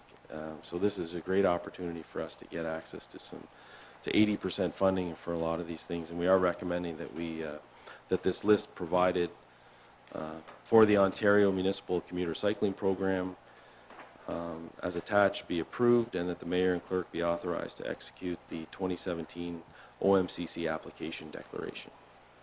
Thanks, Alan. Before I go to council, one comment you made, designated cyclists, and the province already has our numbers. How do they have our numbers, and what is a designated cyclist? And how did they get our numbers? I would love to be able to tell you the answer to that.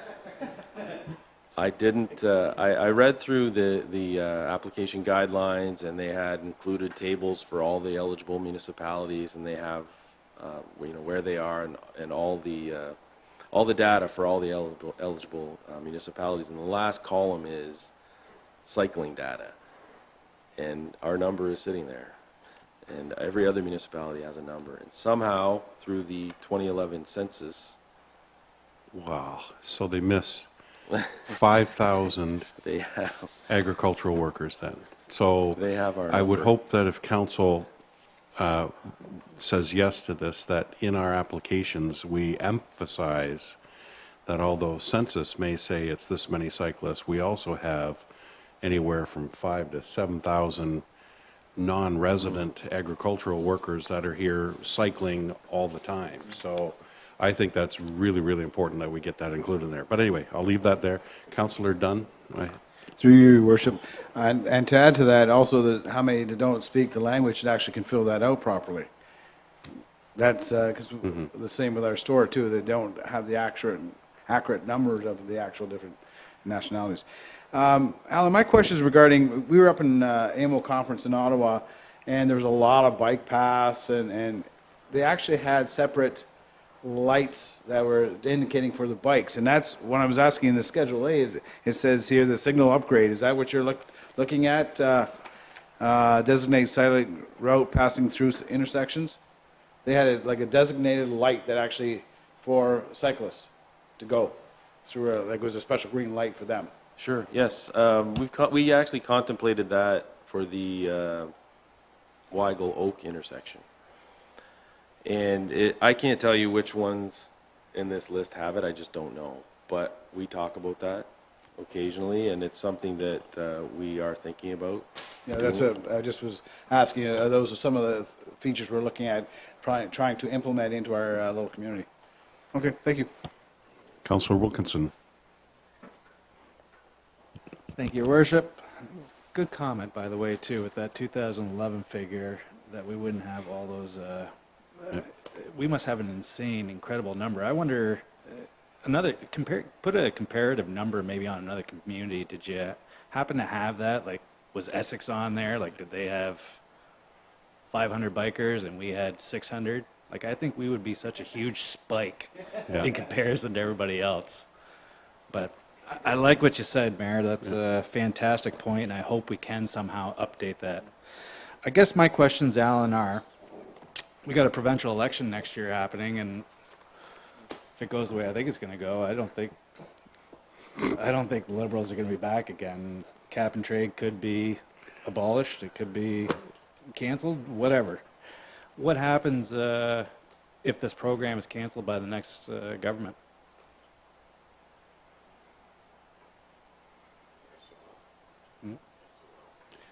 As I understand the program, we will submit our application and go through the process. The province will send back notification and the approved list. We won't necessarily get all of these approved. So we'll sign a transfer payment agreement, at which time we get all of the funding. And that has to sit in a separate bank account. I think that's, yeah, it has to sit in a separate bank account. We have to track it.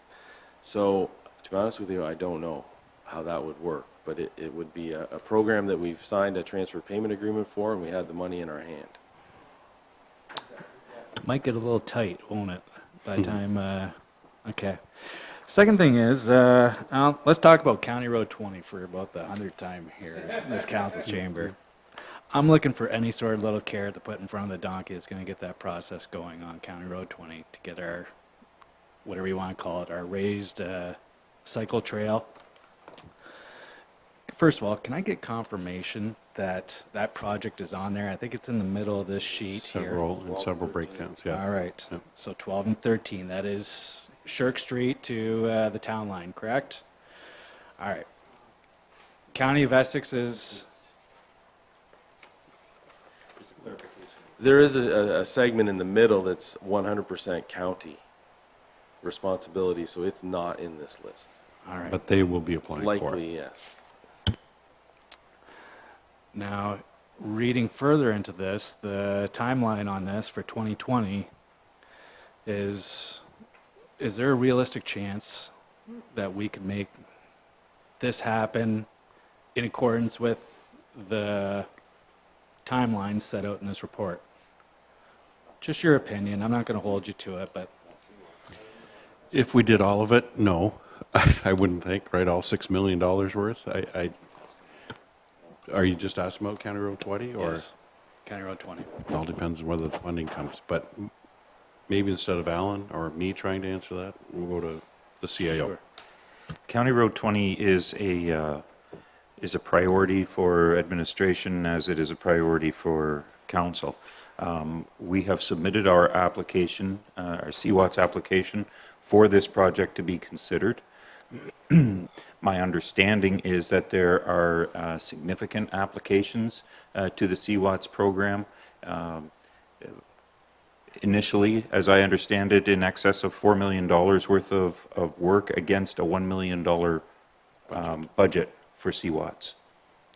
So which projects will be approved at the CWATS level generally would fall to the CWATS committee, but I can tell council that we have submitted our application. We have spoken strongly in favor of this, and I think that council should be aware, however, that the CWATS budget at the county level does not support the amount of work that the municipalities appear to be prepared to support in order to get these cycling facilities in place. So our one project, if I'm not mistaken, CWATS, for County Road 20 would eat up pretty much the $1 million budget that they have. So Deputy Mayor McDonald and I have our work cut out for us on the political side of things. So that's where it stands, if that helps at all. Okay. So, and Peter, you had something you want to say about this whole,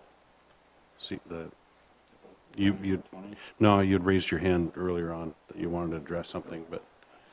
Oh, thank you. No, Alan addressed it. It was because there's this 1.6 kilometer distance in the middle of County Road 20, which isn't owned by the municipality of Leamington, right? Because you have to own the lands in order to put this in. But that is about 3/4 of the way between Shirk and the Alberta town line, because it was not designated as a, forgetting the word now, Alan, the community. It wasn't our designation, it was theirs. It's more rural than urban. It was part of the, of how it was set up initially, and agreed to that it was 100% county. But ultimately, what this report is about tonight is applying for this funding that the province has put forward, and that's what we're shooting for. I think we've got every trail that we could possibly think of listed in here. So, moved by Councillor Dunn. Oh, pardon me. Yep. Sorry. Your Worship, thank you. Just a comment, and I will move it or second Bill's movement.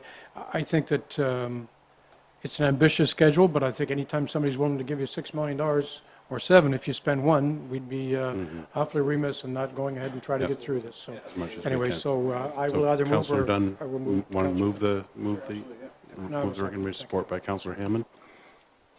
Questions? Councillor Berbeke. Thank you, Worthy Mayor. After attending the CWAT's open house there, they had the complex. This money has to be used up by 2020. They're not going to start that project, they said, for 5 years. So this is what was told at the open house. I can give you, this is what I was told, and my wife can vouch for it. So I just want to know how does that work out? You may have been at, you said you were at an open house. That may have been for the County Road 20 environmental assessment, correct? Right. Yeah, it was the EA. Yes. The plan would be to build the cycling multi-use trail prior to as a separate project. Okay. It didn't be, the plan is there as part of the EA, but all parties are ready to go forward with that trail component outside of the EA. So we have a motion on the floor. Mr. Neufeld? But ultimately, county council are the ones who give direction to the CWAT's committee, and can certainly make sure that these projects are given a priority. The difficulty is when you have separate municipalities all vying for the same amount. But with respect to the 5-year component, even if that were the case, there's still discretion that could come from the county council to administration with respect to these projects. Well, I've contacted the mayors and deputy mayors stating my position on this. The county is sitting there with $121 million of our cash in reserves, zero debt, $121 million of cash reserves. That's our money. And as Peter and I had talked about, why pit 7 municipalities against each other when we could simply say, you know what, this is a worthwhile project, they're all worthwhile. All of us right now, this year for 2018, we're asking for $4 million, maybe a little bit more. Loosen those purse strings and bring $3 million into the budget and get them all done. So, but you're right, it takes a majority of council to agree with that, and we give direction to the administration and the county level. So that's what we're hoping for. That's the political end of things that we have to go for. It's hard to say what's going to happen, right? But we're ready. Leamington is ready. So anyway, motion's on the floor. All in favor? Carried. Next report is one regarding the capital drain debenture threshold. Laura? Thank you, Mayor Patterson. We've started billing our annual capital and maintenance drainage billings, which will be done on project completion rather than waiting until the end of construction season going forward. So the finance team took the opportunity to review the number and value of the capital drains that property owners have sought financing through the municipality. To establish all borrowing, council passes a bylaw which has traditionally had a minimum assessed cost of $500 per property to qualify. Interest rates are established in this bylaw and are set not higher than 2% of the municipal lending rate as posted by Infrastructure Ontario at the time the bylaw is passed. So the analysis that was prepared reviewed the capital drainage works eligible for financing over the last 5 years. Approximately 600 property owners were assessed for a total of $1.3 million over about 48 drains. Only 188 properties, or 31%, were assessed on the amount greater than the $500 to be eligible for the financing option. So of those eligible, only 20 properties, or 11%, opted the municipality's debenture, or 3% of the total properties assessed in the $1.3 million. So based on this information, it is reasonable to assume that the property owners have alternate financing programs options available to them.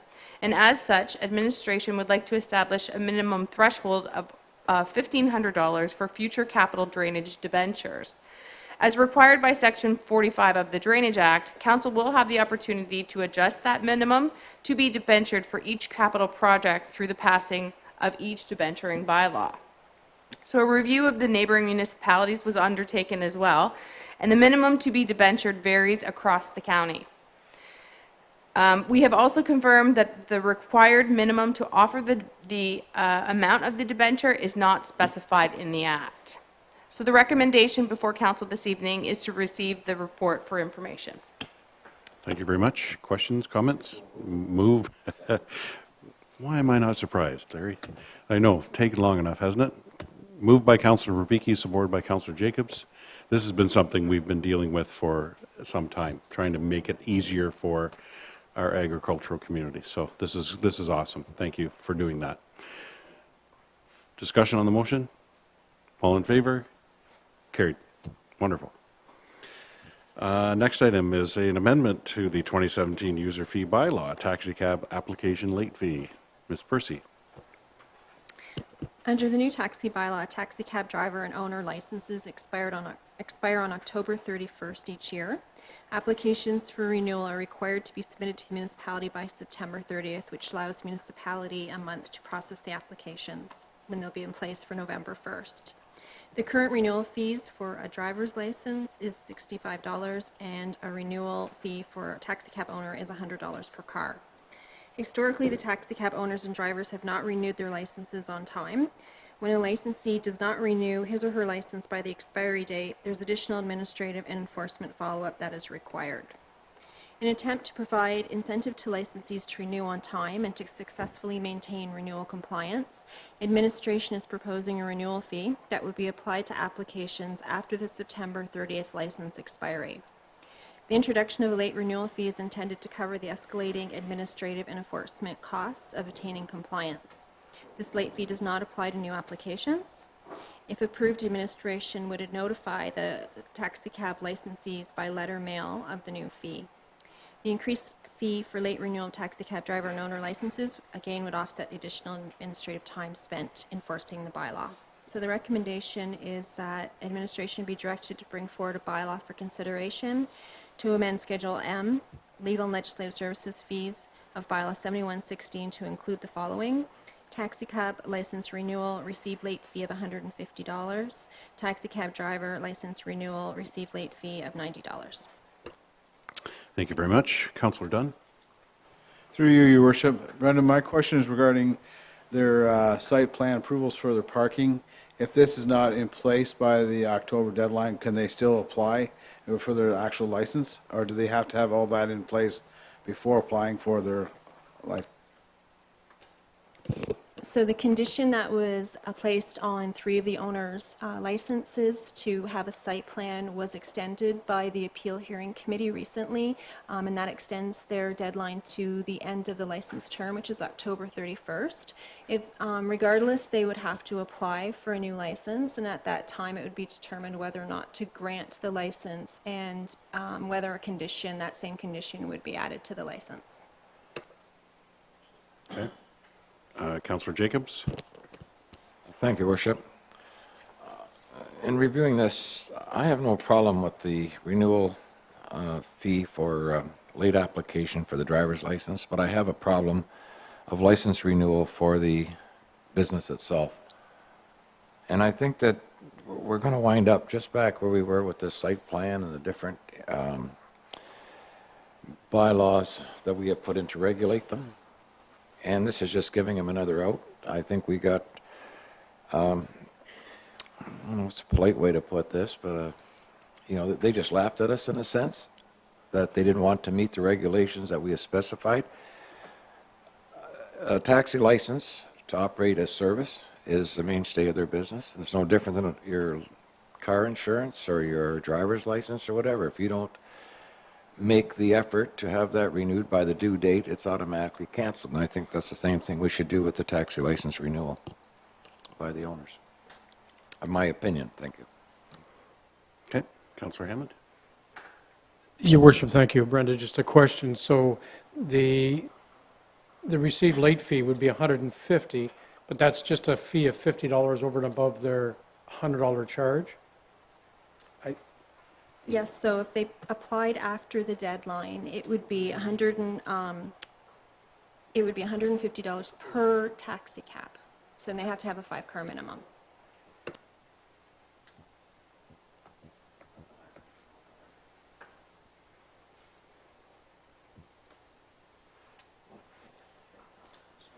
Sorry, Ms. Arden? I just wanted to respond to Councillor Jacobs' comment, and just to clarify that upon the date of the expiry of the license, which is October 31st, that driver has, if the owner has not applied for a new license by that date, and we have not approved the application by that date, then that owner has no license and should not be operating the business until the license is approved. So it's an added incentive to impose an additional fee for a late application, but regardless of when that application is received, if it has not been approved at the time that the previous license expires, then that owner is not permitted to be operating the business. Councillor? Thank you, Ms. Horton. That clarified it for me. And that's where I was concerned, because I know with this new bylaw that we had put into place, they pretty well ignored the bylaw itself, and then we had to go through all these steps to try and correct it. So I appreciate your comments, and I guess I was on the wrong track, but that's great. Thank you. Okay. Council's wishes. Moved by Councillor Jacobs, support by Councillor Hammond. Discussion on the motion. All in favor? Carried. Next item up is a request for proposals for marketing professional. Ms. Horton? Thank you, Mr. Mayor. As council is aware, over the last 3 years, the municipality has undertaken construction or renewal of its facilities to increase tourism and create a vibrant community for our residents. The projects have included the Seacliff Beach Amphitheater, the soccer facility, the beach volleyball courts, the Kinsman Ball Diamonds facility, and improvements to the Kinsman Recreation Complex. The municipality has received over $1 million from upper levels of government and donors towards these projects, but the majority has been funded through direct municipal funds. Municipalities have benefited from the receipt of contributions toward large building projects from corporations and private citizens in exchange for naming rights, advertising, or other form of visible recognition. Such contributions relieve some of the burden that these large projects otherwise place upon the taxpayer. Given our recent construction and rejuvenation of our sport and recreation facilities, this is the optimal time for the municipality to develop sponsorship and marketing opportunities through the use of a marketing professional. It is anticipated that that professional would review and recommend sponsorship and marketing opportunities within the municipality, develop materials to advertise the opportunities, market the opportunities using communication and networking tools, and secure sponsors and advertising agreements. It's anticipated that the cost of retaining a marketing professional would not impact upon the budget, as payment is typically based upon a percentage of the funds raised. So the recommendation is that council direct administration to request proposals for marketing professionals to market naming rights, sponsorships, and advertising opportunities to generate additional revenue. Thank you very much. Mr. Neufeld starting us off. I just wanted to make a few clarifications. Just because we could name something or sell the naming rights to something, or the advertising space of something, doesn't mean that we will. We want to be selective in the products that, or the buildings, structures that we're looking to sell the naming rights for. Something like our Leamington Kinsman Recreation Complex, obviously it would be up to council, but I can't imagine that the administration would come with a recommendation that the Leamington Kinsman component of that name would be removed. We're not looking to remove the historical service clubs and the work of the service clubs within this community. But given our, as the report says, a rejuvenation strategy, we have some opportunities and have had inquiries from businesses, local businesses to begin with, regarding the naming rights. Something like this is unique, and expertise do not necessarily exist at the administration of municipal government. In other words, we don't necessarily know what we don't know.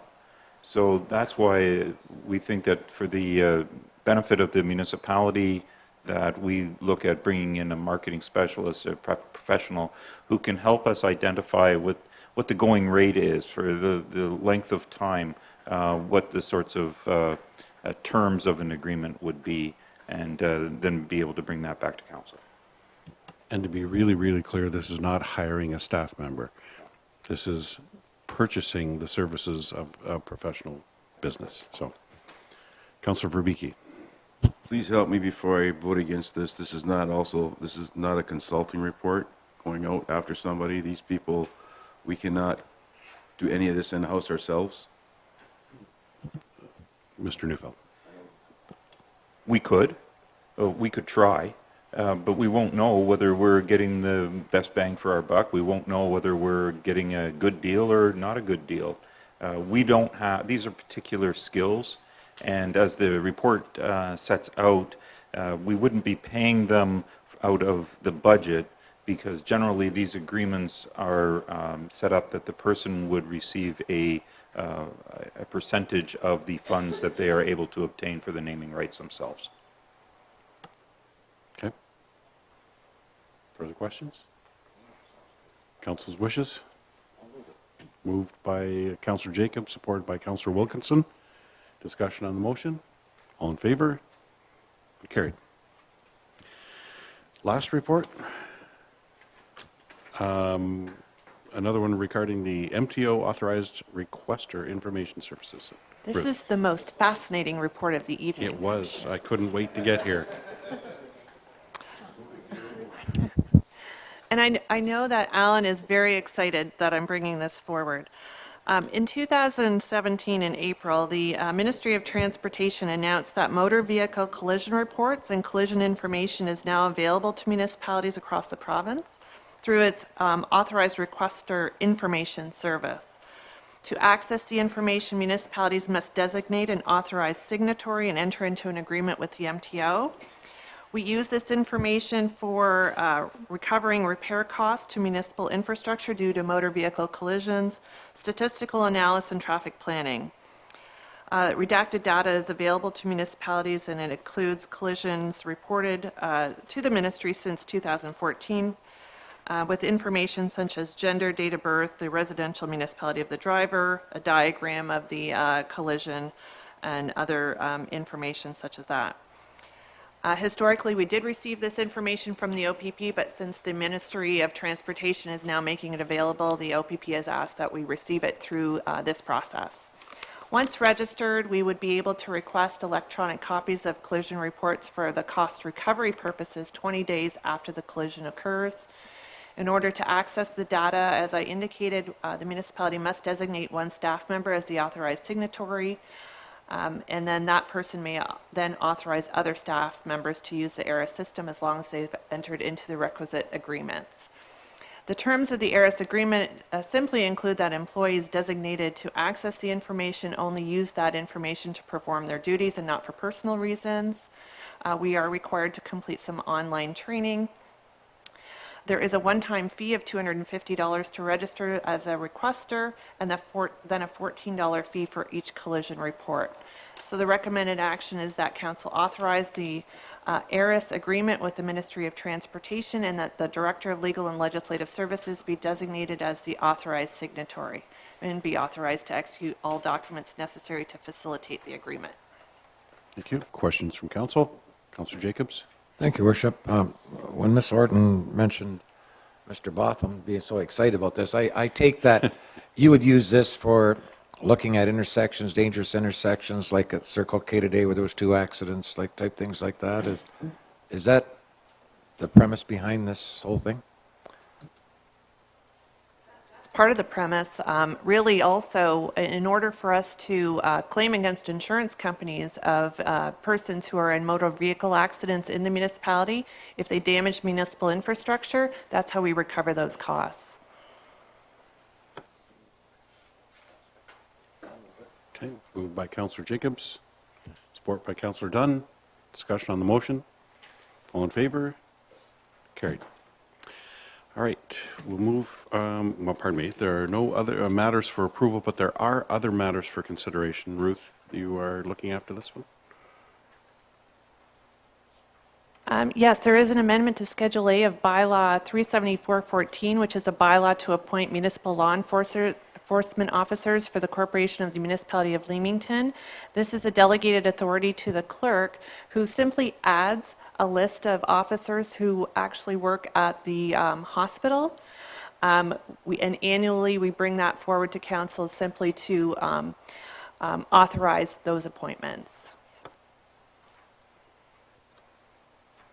So, a motion to accept this?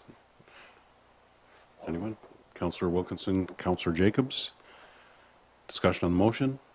All in favor? Motion carries. There was no closed session to report on, but we do have a number of bylaws to confirm. Ms. Percy. Bylaw 39-17 being a bylaw for the construction of a new access culvert and assessments over the Silver Creek Drain upper portion in Part Lot 4, Concession 6, Mercy Road 7 in the municipality of Leamington. This is just for third and final reading. Bylaw 56-17, a bylaw to amend comprehensive zoning bylaw 890-09 for the municipality of Leamington, which pertains to the subject lands ZBA 155, 111 to 115 Oak Street, and that was earlier this evening.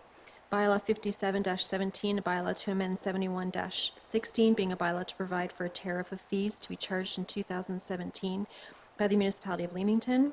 Bylaw 58-17, a bylaw to amend comprehensive zoning bylaw 890-09 for the municipality of Leamington, which pertains to the subject lands ZBA 150, 856 County Road 31. Bylaw 59-17 being a bylaw to amend comprehensive zoning bylaw 890-09 for the municipality of Leamington pertaining to subject lands ZBA 151, 410 Mercia Road 8. Bylaw 60-17 being a bylaw to amend comprehensive zoning bylaw 890-09 for the municipality of Leamington pertaining to subject lands ZBA 152, 1126 Mercia Road 1. Bylaw 61-17 being a bylaw to amend comprehensive zoning bylaw 890-09, Municipality of Leamington pertaining to subject land ZBA 157, 1933 Mercia Road B. And bylaw 62-17, a bylaw to confirm the proceedings of council at its meeting held August 28, 2017. Council's wishes. Moved by Councillor Dunn and supported by Councillor Hammond. Discussion on the motion. All in favor? Motion carries. There were no notices of motion circulated, so we're into open session for council and admin. Councillor Verbicki. I have two, one's short, one's long. First one, thank you very much for getting Elliott Street paved. I never thought I'd see that in my lifetime.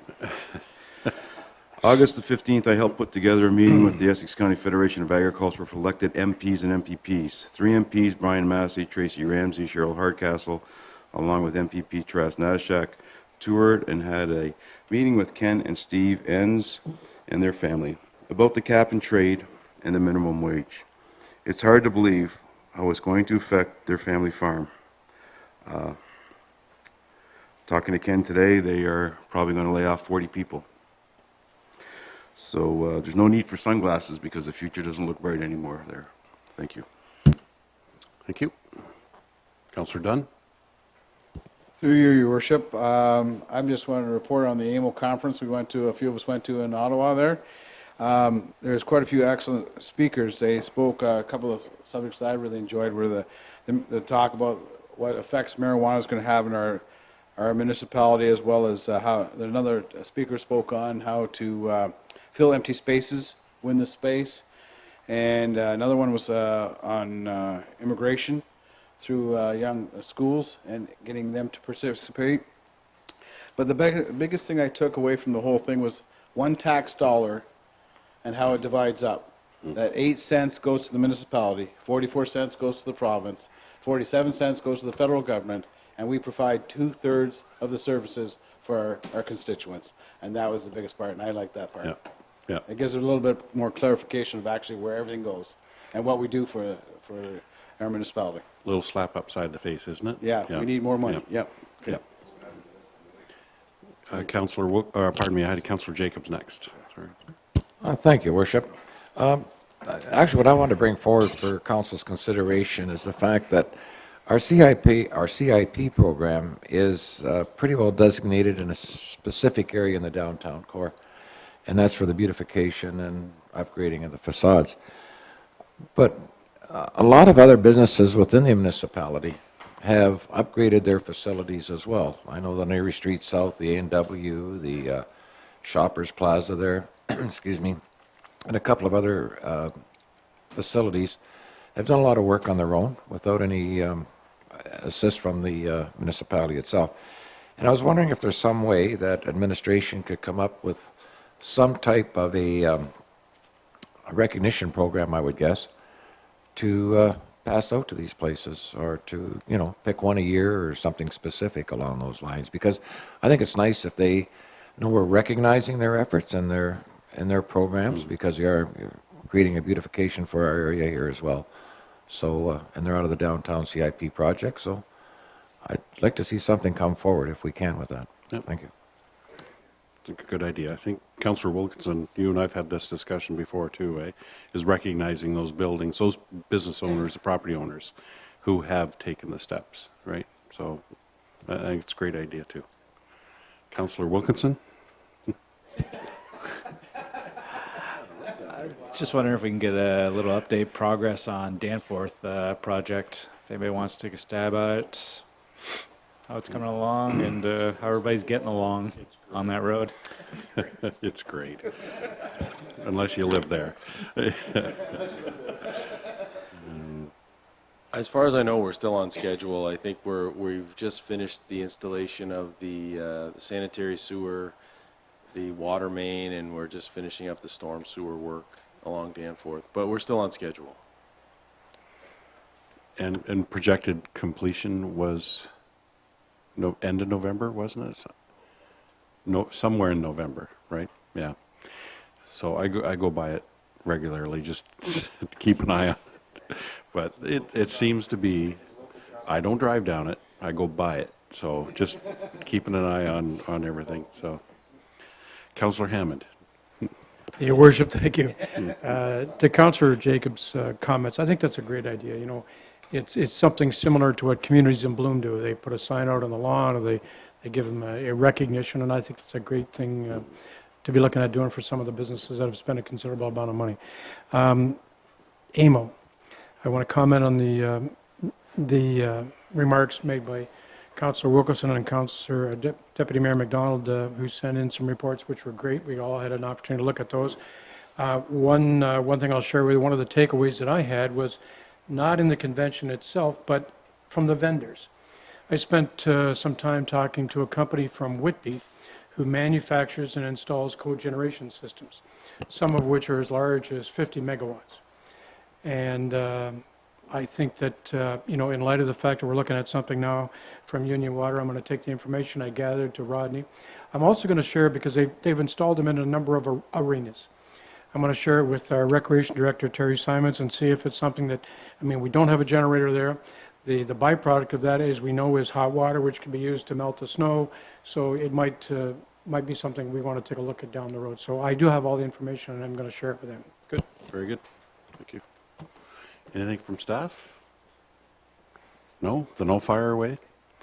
I just want to let all of council know that on August the 11th, and I can't remember, you were with me, were you not? We had representatives from the government, or from the country of Ghana. Oh no, it was Mr. Barnables, that was with me, that's right. So we had husband and wife team from Ghana visiting the area, and they were actually approaching me to help them find the way to line up their country with the migrant worker program. They're an English-speaking country, they're a farming country, and they're a very, very poor country. And for them to have the opportunity to come here and earn even the kind of agricultural wages that are paid here would put them mega years ahead of where they are right now. So it was an interesting meeting. I just wanted to let you know that was one of the locals most recent visits we've been having. I would like to say thank you to Deputy Mayor McDonald, even though she's not here tonight, to Councillor Hammond and to Councillor Jacobs. And it's in regard to your accepting my request to sit on the Taxi Cab Appeals Committee. And I know your meeting went on for hours, and it got a little hot under the collar at times. My understanding, though, from admin is that the three of you handled it very professionally. I thought the, I don't want to say punishment, but the results were fair. And I think you've worked it out well for this community and for those businesses and for our administrative staff. So just seriously, it's just a big thank you from me, probably from the rest of council as well. Heading up to AMO, Peter and I spent more time away from the breakout sessions than in them. But we met with the Honorable Chris Ballard, who is the Provincial Minister of Environment. He was our first meeting, and we presented our desire to help the province and the federal government meet their goals of reducing phosphorus input into the Great Lakes. And we showed them our two sewer lines that we would like to construct, one to the northern limits, and one to our western limits. And when we mentioned the $100 million bill, there was a bit of a choke, and then the question was, well, how much of a transit system can you build in the city of Toronto for $100 million? And the minister went, that much. So that helped him clue into what we were really ultimately asking. And I thought the presentation went really well. The unfortunate side is that he is brand new in the position, but the administrative staff that are with him were taking notes feverishly, and I know that our admin has been working with their bureaucrats, and that information is working its way up and now coming from the top down as well. We then met with the Honourable Eleanor McMahon, the Provincial Minister of Tourism, Culture and Sport. And that takes me back to our cycling report, because that is what we focused on there as well. more so connecting to tourism points, because the program really doesn't focus on that. So we're saying building a safe bicycle trails from our marina right to Point Pelee National Park. And when we started discussing that, and we brought up about the monarchs, and we had her in our hands, like putty. No, she's very much attached to this area. She's a Windsor girl originally. She's done the waterfront tour on the bikes. Very connected to our area, and I think we made a lot of headway with her, and she gave us a couple of insights that we had not known about. So with the program that we talked about tonight, and I think with sharing real details with them, it should put Leamington in a pretty good position. No promises. We had an impromptu meeting simply because we bumped into the minister, the Honourable Michael Cutto, who's the provincial minister of anti-racism. So he fit us into his already busy schedule, and I know we spent more time in there than we should have, but the other group was supposed to be there, and we were supposed to be there, they weren't there, so we took their time. Anyway, we talked about the agricultural workforce situation in the municipality, and he had several ideas, a number of contacts he's going to make on our behalf, and hopefully will come down to meet with us and have a much bigger discussion with those contacts, if he can get them to come along as well. So a real win there. And then finally, our MP Dave Van Kesteren connected us with the Federal Ministry of Environment, so in the Parliament building. So while we were in Ottawa doing AMO, we went and saw the Federal Ministry of Environment. It wasn't the minister himself, but we had a really good discussion there. It was very closed at the beginning. You could tell by body language. It was like, I don't really want to be here listening to you guys. But there were certain things that Mr. Neufeld said that drew him in to the maps that we had spread all over the tables, and before we knew it, he was going like, wow, this is really a great idea. And so who knows where that's going to take us, but at least we've got that information into the top heads of the political side of the province and the feds, and the work is still going on the other side of the bureaucratic side. So hopefully it'll all come together, and who knows what will happen. But that's what we did while we were in Ottawa. I mean, we attended a few of the breakout sessions and the minister's discussion and all that kind of stuff. But, well, potentially 100 million and more. No, who knows? They never make promises. They never make promises. So I will tell you, though, we did apply to meet with the Minister of Transportation, because I really wanted to push the twinning of Highway 3, Bruce Crozer Way, and we were politely declined that meeting. So it was maybe a week after AMO that I started reading about how much money they're going to spend up in Northern Ontario for the Ring of Fire.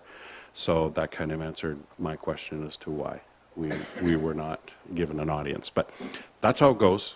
So I just wanted all of you to know that that's what we were up to while we were there. Okay? Go. All right. Anything else under open session? Statement members, non-debatable? Adjournment? Councillor Verbicki and Councillor Wilkinson?